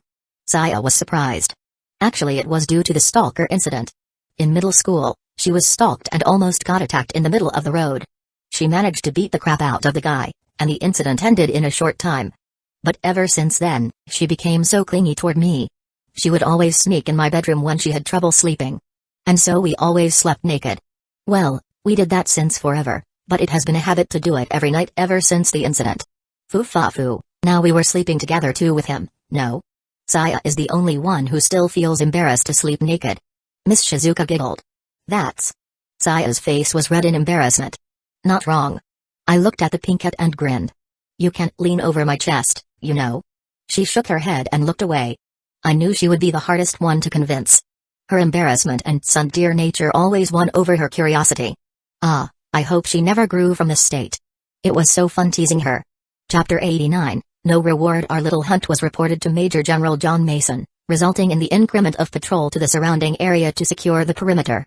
Everything was also reported back to Chicago HQ, and I received a reply a few hours later, informing us about a transport convoy that will depart in a few days. They would pick us up from this encampment, which was good. We would get to travel in the safety of a large group, with firepower to protect us. And the military also wanted to reward me for taking out the plant, but they didn't say anything specific yet. This morning, I was called to the HQ's office and I met up with the man himself. Major General Mason. We shook hands and exchanged a bit of formal greeting before getting into the main point of this meeting. He wanted to thank me in person. Thanks to your effort, Private Clark and Private First Class Williams can return back to us alive, he said as we sat down on the chair. His table was a bit away from me and he put his hand together. This is something I want to say personally, from the leader of the military force stationed in this place. I smiled and gave him a polite nod. You are very welcome, sir. It's my honor to be able to save the life of two fine men of your unit. I'm glad to hear that from a young man such as you. Everything was just a formality and he gave me the same answer I heard before. After that, he gave me a pat on the shoulder and we talked about some mundane things. He was interested in knowing more about me, where I came from and what was my plan to survive the end of the world, something that normal people would be curious of. I didn't tell him much about myself, but he understood. We ended our meeting a bit after noon. The sun was shining brightly and the wind was blowing at the perfect temperature. I sighed as I walked back to my tent, ready to rest and relax. But before that... Hey there, handsome. Someone called me and I looked around. In the middle of a few military tents was Lucy, a blonde female soldier with freckles. She waved at me and approached. Hi, how's your day? I greeted her with a smile. Great. She replied cheerily and walked closer to me. Her breasts jiggled with each step and her eyes were full of life and enthusiasm. She wore the same outfit as before, green tactical gear. Did you get something from Major General? What do you think? I asked in reply, smiling slightly. I'm not allowed to tell you anything confidential. Of course. She laughed lightly and shook her head. Her blonde ponytail bounced along with her movement, making her look so energetic. I can guess you get a pat on the shoulders. Right on point. I smirked and nodded. We laughed and shared a small conversation. She seemed to enjoy my company, which I found interesting. She was a fun and interesting person. I could feel the joy from talking with her. We shared the same sense of humor. After some time chatting, I realized she had gotten closer to me, and her hand was resting on top of my chest. Are you trying to flirt with me? I asked her teasingly. She grinned widely and nodded. Yes. Do you mind? No. In the end she pushed me against a tent, her hands moved around on my body. We were in the shadow of the tents and no one was around. I could feel her hands roaming over my abs and my back. I smirked and pulled her to me, pressing my lips to hers. Our tongues danced and we kissed passionately. Saliva dripped from our mouth and my hand went down her ass. I squeezed it gently. She giggled and pressed her body to mine. We were both very aroused, but it was dangerous to have sex in broad daylight in a camp filled with military people. But why should we stop? Danger only made this more interesting. The thrill and excitement was amazing. Are we doing this? I whispered in her ear and bit her lobe gently. She shivered and nodded. Yeah, please. Then suck it. I commanded and pulled my pants down, freeing my erection. She grinned and knelt, kissing my shaft and stroking it slowly with her fingers. Good. What a beautiful day. Under the blue sky, a hot girl was sucking on my dick. She kissed my cock, licking it from the base to the tip and taking the whole thing in her mouth. Her tongue and lips worked me expertly. It was clear she had experience in giving oral pleasure to guys. Fuck. I moaned, throwing my head back and enjoying the pleasure. She took me in deep and I felt her nose against my pubic bone. While she tried her best not to make any noise, Her muffled moaning still leaked from her mouth. And her body movement and her moaning was enough to attract someone's attention. True enough, we were spotted. "What are you doing?" A girl with a twin tail had her hands on hips, looking down on us with an unamused look. Her white tank top stuck on her big breast like a second skin, making me able to see the shape of the twin hills. Underneath the flowery skirt was bike shorts. Saya tapped her feet against the ground. "I know you are a horny bastard, but in the daylight. Seriously? It's a good stress reliever. Want to join us?" I grinned, inviting Saya over while holding Lucy's head. She tried to escape, but I wouldn't let her stop midway. In the end, she complied and gave me a sloppy blowjob again. "You, Humphrey. You really are a bastard. And I can see she is also a perverted girl." Saya shook her head. "She is. I bet her pussy is leaking already." I looked down at Lucy. Her eyes were closed and her face was flushed red. Her body trembled as she moved her head up and down my cock. Her mouth felt so good. So wet and tight. Saya sighed. "You have a bad influence on me. I hate you, and yet." She moved closer to me, leaning down and pressing her lips to my own. I kissed her back passionately and she wrapped her arms around me. My hand explored her rear, feeling the wetness between her legs. Of course she would be drenched. This was the girl who loved seeing me screw over other girls and masturbating to the sight. I trained her to become this perverted girl and she had been my sex friend ever since. Chapter 90, Finish what you started. Having a military woman to suck my cock while I play with my girlfriend's pussy. This was truly a good life. I was blessed by the world to be reborn in a time and place where zombies were everywhere. Puha. "So your girl is also a pervert?" Lucy stroked my cock and asked with a grin. "Interesting. I can say the same thing about you. A slut sucking my cock while my girl watch." I smirked, "But yeah. She's also a pervert. I can guarantee that. HMN. I wam yada webbit." Saya tried to retort but couldn't even form her word properly. She cleaned my fingers that got wet from her pussy juices. "Oh really? Yeah. She's just a girl with a lot of curiosity," I added and pushed her head closer to mine. Our tongue entangled with each other again as I inserted my dick into Lucy's mouth again. The wetness of her saliva was a big help to get inside her mouth again. MMH. She started sucking me again and bobbed her head. At the same time, I grabbed Saya's big boob, pinched her nipple, and rolled it between my thumb and finger. It was a good feeling to play with such soft breasts. Saya moaned softly, her eyes half closed and her face flushed red. The blonde soldier kept on sucking on me, taking my cock deep inside her throat. She then released it from her mouth, letting her hand take care of my erection. "Get down, Saya. I am about to come," I told Saya, who obediently went down to join the blonde girl in licking my dick. The sight of two beautiful girls sucking my dick was a very arousing sight, and the pleasure it brought me was great. "Good, now open your mouths. Show me your tongues," I ordered the two of them. "Humphrey. You're always commanding like you're some sort of god." Saya scoffed but still did what she was told to do, opening her mouth. "Give me your cum." Lucy licked her lips and looked at my penis. "I want your thick cum all over my face." "Yeah, come on her," Saya added in an excited voice. She was a good voyeur, my pinkette. However, she still underestimated me as well as how much I could shoot. I had the vitality and strength to fight a horde of zombie and kill a mutant plant. I could easily shoot a liter or more a day, if I was pushed to my limit. I had never tried that though. And I wasn't interested in pushing my limits. Then here it is. I stroked myself to completion, aiming the tip of my cock to the waiting girls in front of me. Ropes of thick white cum spurted from my dick, splashing onto their faces and tongues. They both closed their eyes, feeling the warmness of my semen on their skins. The smell of musky man filled the air, making it heavy with a stench. Their mouths were quickly filled to the brim with semen and their faces got fully covered in the white substance. It dripped to their clothes even though they were ready for the amount I ejaculated. Saya played with the semen on her tongue. She then gulped down a few mouthful of the white substance and opened her mouth again, showing me her cum-stained teeth. Meanwhile, the blonde woman just swallowed them all, gulping them down like she was drinking water. "Ha, so much." Saya moaned softly, her fingers still busy scooping the semen on her body into her mouth. She enjoyed the taste and the smell, and so did I, seeing her doing it. Lucy scooped my cum from her body. "So good. And you can still stay hard. You are truly amazing, Dgi." The woman put the semen into her mouth, enjoying the salty taste on her tongue. She licked her lips, savoring the flavor and smiling lewdly at me.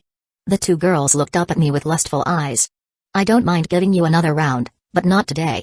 I grinned and patted both of their heads. "That should be enough for now." "Oh. And when I got so horny. Are you trying to do a neglect play?" They both looked at me in disappointment, but I didn't change my decision. We should stop before someone found us. I'll leave the cleaning duty to you, Lucy. I pulled up my pants and put my jacket on Saya to hide her comb-covered face. Her hair also needed a thorough washing. We quickly sneaked into our tent before someone saw us. It was a mistake. Did you have fun? My sister had been waiting inside while dressed similarly to Saya. The difference was her skirt was so skimpy that I could see her string panties. Her ass cheek peeked from behind the black fabric and her bare leg looked smooth to the touch. The white button shirt she was wearing was tied into a knot at the bottom of her chest. Her belly button was bare for anyone to see. She also put her hair into ponytails. Come here, brother. Let me take care of the rest of your stress. Siko approached us, taking the jacket from Saya's shoulder. She didn't resist because her mind was still a bit dazed. Foo-fa-foo, you should give her a proper end, brother. Siko chuckled as she touched my bulge. Let me help you get it hard. Once again, I was undressed. Nothing could hold me back from the lust I had. My dick was rock hard in mere second when she gave me a sloppy blowjob without any warning. There. My cock plopped out of her mouth and slapped against her face. Her face was smeared in saliva, her lips red from the stimulation. You can now fuck Saya and pull her out from her trance. Right, I had to finish what I started. Saya sat on the ground with her eyes locked onto my erection. Her breath quickened and her chest rose and fell with her rapid heartbeat. Her hands played with her pussy under her skirt. I will help you. Siko pushed me forward. Saya was startled and tried to move back, but it was futile. I pressed my dick against her mouth and forced my way in, grabbing her head to hold it still. Enjoy yourself. Siko whispered in my ear, I am expecting to be next. Chapter 91, Layer Cake of course. I kissed her and pushed my dick deeper inside Saya's mouth. Her nose pressed against my abdomen as I pushed it down into her throat, choking her momentarily until she adapted to my size. I fucked her mouth hard and fast. The wet slapping noise resounded throughout the tent. It was accompanied by her muffled moaning, which was very pleasant to the ears. I loved hearing the sound of pleasure coming out of girls' mouths. Your moans are so cute, Saya. Siko chuckled, I wonder how loud will you scream when he enters you? Saya couldn't reply, obviously. The gag reflex was too much for her to speak. Her tongue moved along the length of my shaft. A bulge appeared on her neck as I moved in and out of her. She did her best to not bite down on my cock. It was hot, seeing the girl who loved me from the start getting choked by my dick. Before long, I unloaded the content inside my balls down her throat. GHKH. She tried her best to gulp all of it down, her eyes teared up. I pulled out and she immediately took deep breaths, her body trembled from the lack of oxygen and her mind was in the midst of pleasure. My semen dripped from the side of her mouth and her body went limp. She was in a daze as I pulled her up to a chair. I then ripped a part of her bike short open and shoved my cock into her pussy. Her legs dangled uselessly and I supported them with my hands. Once she felt my cock deep inside her pussy, she was snapped out of her daze and moaned loudly. Ooh. It was like a button to awaken her instinct, turning her mind to mush. She screamed loudly and her body arched, pressing her body against mine. Her legs wrapped around my waist and she bucked her hips against mine. The feeling was incredible. HNN. More. More. Please. I need more. She screamed again. Fuck. I grunted and rammed my dick deeper into her. She moaned louder, arching her back again. Her legs tightened their grip on my waist as her hips moved up and down, matching my movements. Her breasts jiggled with every movement. Her moans filled the air as I pounded her tight pussy, her body rocked back and forth. When I fucked her, Siko suddenly undressed and pushed her large boobs against my back. She then moved them along my back and her hands stroked my thighs. I could feel her nipples pressing on my skin. Your muscles feel so firm and your back is wide. She whispered in a sultry voice. I didn't reply, too focused on pounding Saya's tight cunt. The pinkette screamed and thrashed on the chair. Her body spasmed and her legs tightened around my waist, pulling me closer. She grabbed my neck and pulled me for a deep, sloppy kiss. More. Please. She whispered in a hoarse voice. Her tongue moved in my mouth. She was so into it, sucking on my lower lip and playing with the tip of my tongue. My balls were churning from the stimulation, but I tried my best to hold it. I didn't want to stop fucking her yet. This girl had such an addictive body. Yet, Siko was getting impatient. She licked my ear and bit my earlobes. Come a lot, I am waiting to get cream-feed, Siko said and pushed her boobs tighter against my back. Ugh. The combination of both Saya's moan and Siko's sultry whisper sent me to my orgasm, filling up Saya's pussy. Her womb sucked me dry as her body arched and trembled from pleasure. Ah! She let out a loud cry, her eyes rolled to the back of her head. I stayed still and let the pleasure wash over me as I enjoyed my orgasm. My cock twitched and shot a few more times before stopping, leaving me panting for air. My legs trembled. Do me next. Please, Sicko pleaded with a sultry tone, raising her ass and moving it back and forth on the side while spreading her drenched pussy with her fingers. Look at these juices. Yeah. Yeah, of course. I nodded, pulling out of Saya. My semen dripped out of her gaping hole, running down her thighs. Seeing it, Sicko climbed on top of Saya and smiled seductively. Her butt jiggled as they pressed against each other. Their juices mixed together. Her tits were squished between them, her nipples were poking against their skins. Fuck me hard, she said, reaching between their bodies and pushing Saya's hand to the side. She grabbed my erection and inserted it inside her, rubbing her pussy lips along the length of my shaft. Due to their juices, their pussies became so slippery that I had a hard time entering them. In the end, my shaft slipped between their pussies, grinding against their lips entrance. My hands were placed on her ass cheeks and spread it apart. This isn't bad. Ooh. I am still sensitive. Sicko and Saya moaned and shuddered. Sicko moved her body up and down, fucking herself with my cock, while Saya was just enjoying the sensation. My shaft rubbed their clits as it slid between them, sending sparks of pleasure through their bodies. The sensation was incredible. Their wetness made the feeling better. I pulled back, letting my cock go back and forth between the pussies of two sexy high school girls.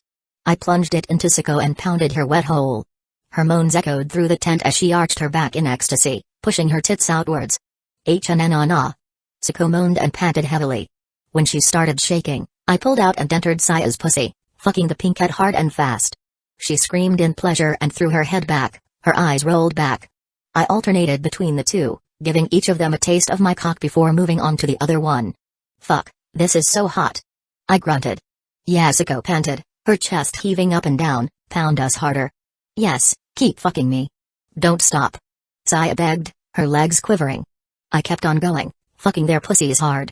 I was in heaven. Two sexy high school girls wanted to get cream-peed by me. After some times, my balls tightened again and my body shook as I felt an orgasm coming on. Sicko, noticing this, immediately pressed her butt against me, pushing me deeper. Come. Let out your seeds. Sicko ordered.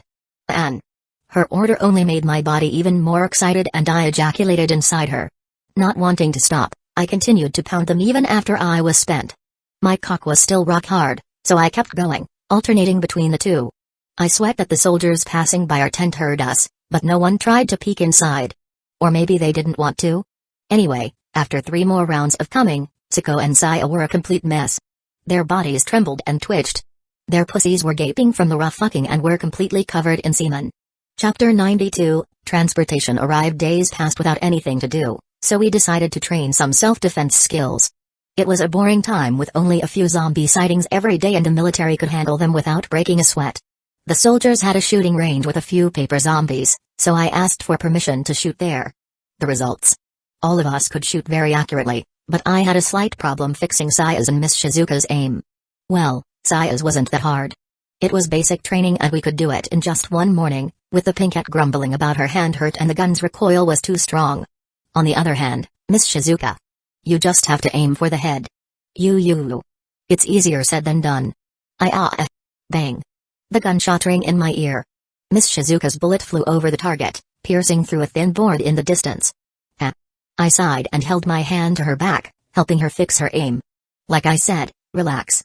Miss Shizuka's shoulder and arm trembled from the recoil, and I had to calm her down. This is a bit hard, I'll try, she said in a determined voice. Relax your shoulders and breathe. Then, aim carefully and gently squeeze the trigger. I said in a low, calm voice, you can do this. Trust me. The revolver isn't as strong as you think. Just fix your posture and you will be able to do it. All right. Okay. She nodded. Her hand trembled and the muzzle of the gun swayed. However, it was calmer than before. Okay, try to aim for the head. I guided her from behind, moving her hand manually with my own.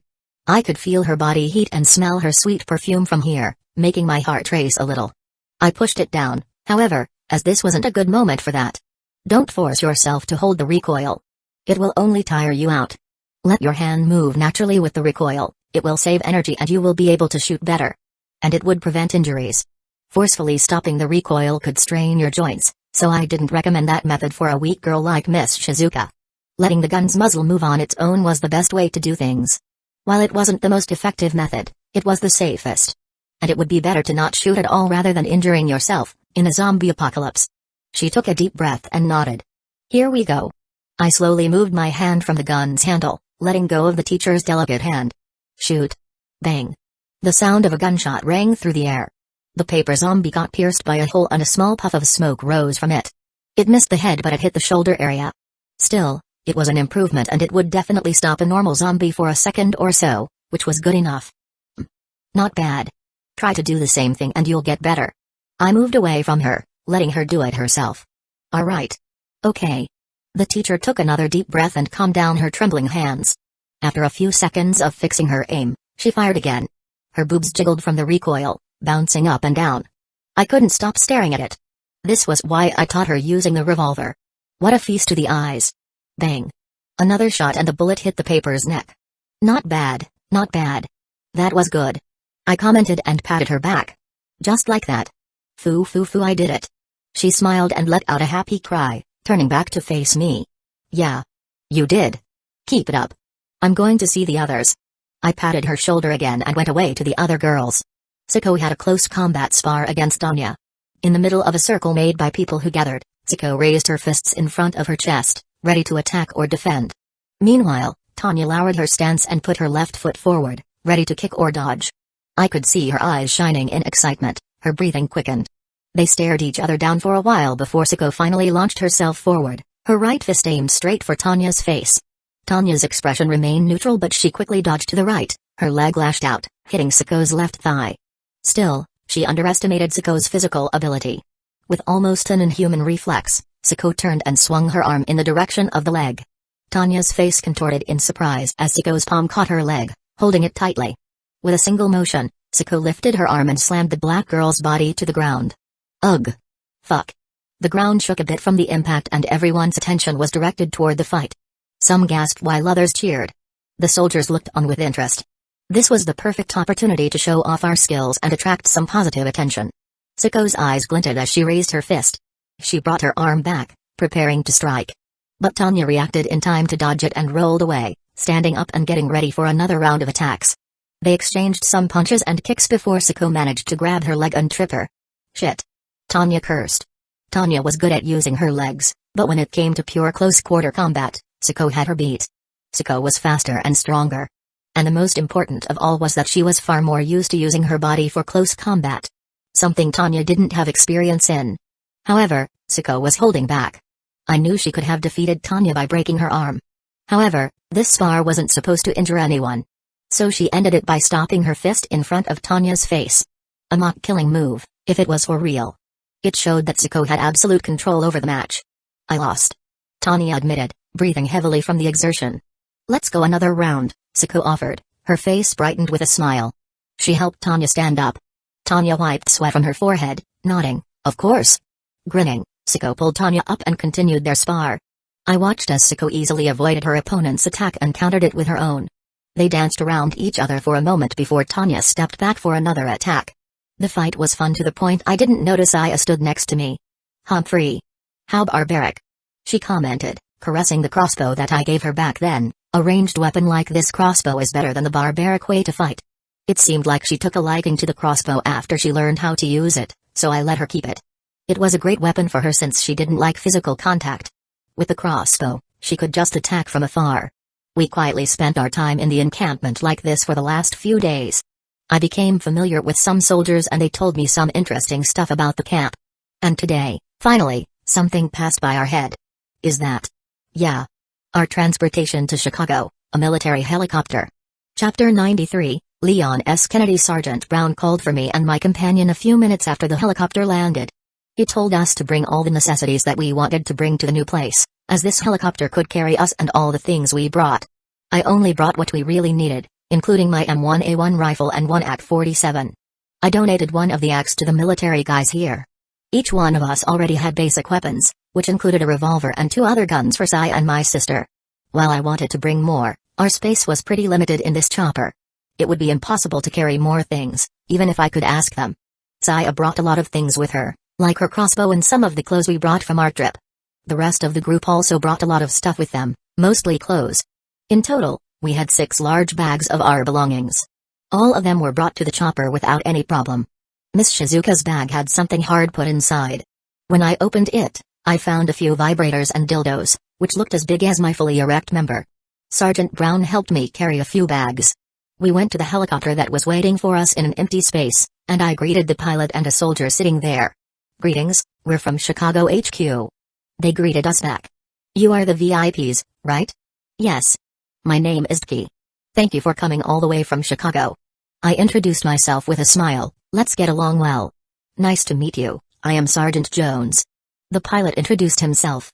He looked around in his mid-twenties with black short hair. Then he turned to his co-pilot, who was also a young man with the same haircut. "This is Private Wilson. He will ensure that we're safe in the air." "Greetings. I will be in your care." I nodded at him. "Now, hop in." Private Wilson smiled at me as I entered the chopper, but his face suddenly turned red when he saw the girls behind me. Especially Miss Shizuka, whose holsters emphasized her breasts. She noticed the gaze and quickly put her hands in front of her boobs, looking at the private with a glare. The young man instantly turned away, looking anywhere but us. I laughed and put my bag in a compartment, before helping everyone to store their bags. Then, we fastened our seat belts. The soldiers closed the door and checked everything one last time, making sure everything was safe and ready for the flight. "Ready?" "Ready." We nodded at Sergeant Jones' question, who smiled and turned to the controls. "Okay, here we go." The sergeant said as the engine roared and the rotors began spinning faster. The helicopter vibrated as it rose off the ground, slowly lifting up. We rose higher into the sky and flew away from the base, leaving it behind. The encampment became smaller in the distance. The sky was nice. There was no danger of being eaten or shot while in the helicopter. However, the engine was pretty noisy even with headphones to cover our ears. "Are we going straight to Chicago HQ?" I asked through my headphones. "No." The sergeant shook his head. "Our helicopter will be landing at our outposts and refuel. Afterward, we'll head directly to the HQ. The whole trip will take a few hours." "Ah. Is this helicopter armed?" The sergeant looked back and smiled at me. Surprisingly, our journey was uneventful and we didn't meet any danger. We landed in a few places for the fuel, but the helicopter didn't encounter any trouble.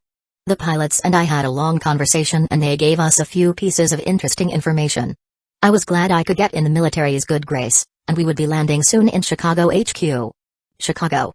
Unlike Alaska, the temperature here was higher and the city wasn't surrounded by mountains or hills.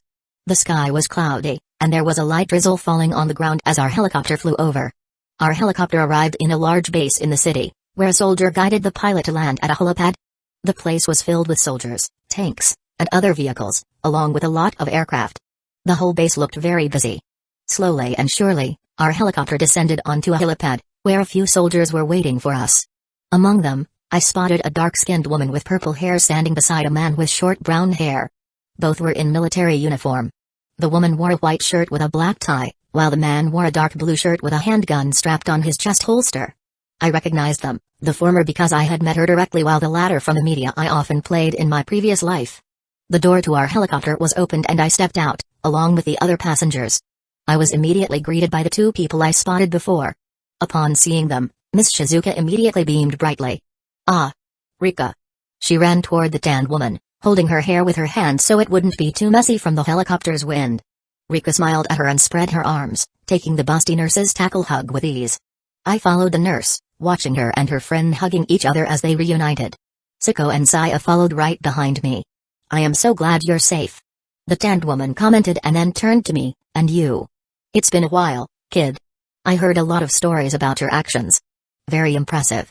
She patted my back and laughed, before turning to Siko and Saya. "You must be his girlfriend, I guess? I can tell that you're close to him." "I am Minami Rika, nice to meet you." "Busujima Siko, and I am his sister." "It's nice to meet you." "Humphrey. My name is Takagi Saya, I'm not his girlfriend." Siko shook her hand, but Saya refused it, looking to the side with a scowl. The man beside her laughed. "Well, she's a feisty one." He then offered his hand to me, Leon S. Kennedy. I took his hand, smiling. "Gi. Nice to meet you." For the first time, I finally met with a named character from the Resident Evil series. He looked exactly the same as Leon from RE4. It was pretty surreal. And as surreal as it was. Make your choice. 1. Grip Leon's hand as tight as possible to show who's the boss. Reward, 50 shop points. 2. Tease Leon about his skinny figure and then call him a princess. Reward, 100 shop points. 3. Compliment his handsome face and make a comment about you should be popular with the men. Reward, 150 shop points. The system decided to mess with me again and made me want to facepalm at this stupid moment. But, I didn't have the choice to ignore the system or I would be missing some points. I went for option 3. You know what? I said after releasing his hand, with a face like that, you must be very popular with the men, huh? A handsome face, a nice ass. What? Everyone around looked at me weirdly while Leon was shocked and his face went pale. I could feel the temperature drop for a second before Rika and the soldiers who heard me burst out in laughter. Ha ha ha. Chapter 94, The One in Command. Ah. So, you are the ones. Miss Shizuka said, looking surprised. We've been wondering who will come to pick us up. Sorry for not telling you about it beforehand. I want it to be a surprise. Miss Rika smiled and patted my shoulder. Follow us. We will take you to our current base. We followed them to a car. Rika drove the wheel with Leon beside her on the front passenger's seat while the rest of us were at the back, along with our belongings. Sai and Miss Shizuka sat at the back seat while Siko sat next to me. The car started to move and we went through the road that connected the base to the city.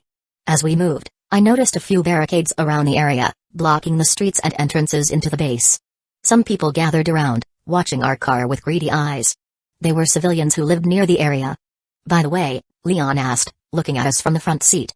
Why were you in Alaska anyway? If I can ask. We can't use planes so we have to use ships. And because I only know the rough way to read the sea current so we circle back around to the Pacific Ocean. Then, we landed in Alaska. That's our reason. I explained, leaning forward. Ah, I see. That must have been a hard journey.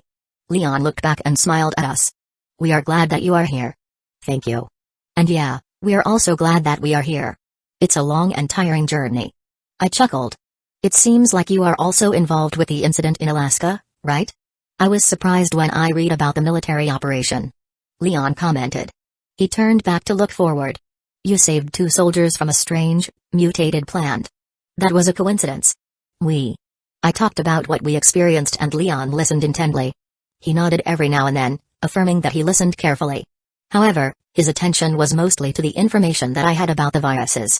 After a short trip, the car arrived at the military's HQ. It was located in the heart of the city, right in front of a park. The place was heavily guarded and secured by high walls and fences, but it wasn't crowded as I expected.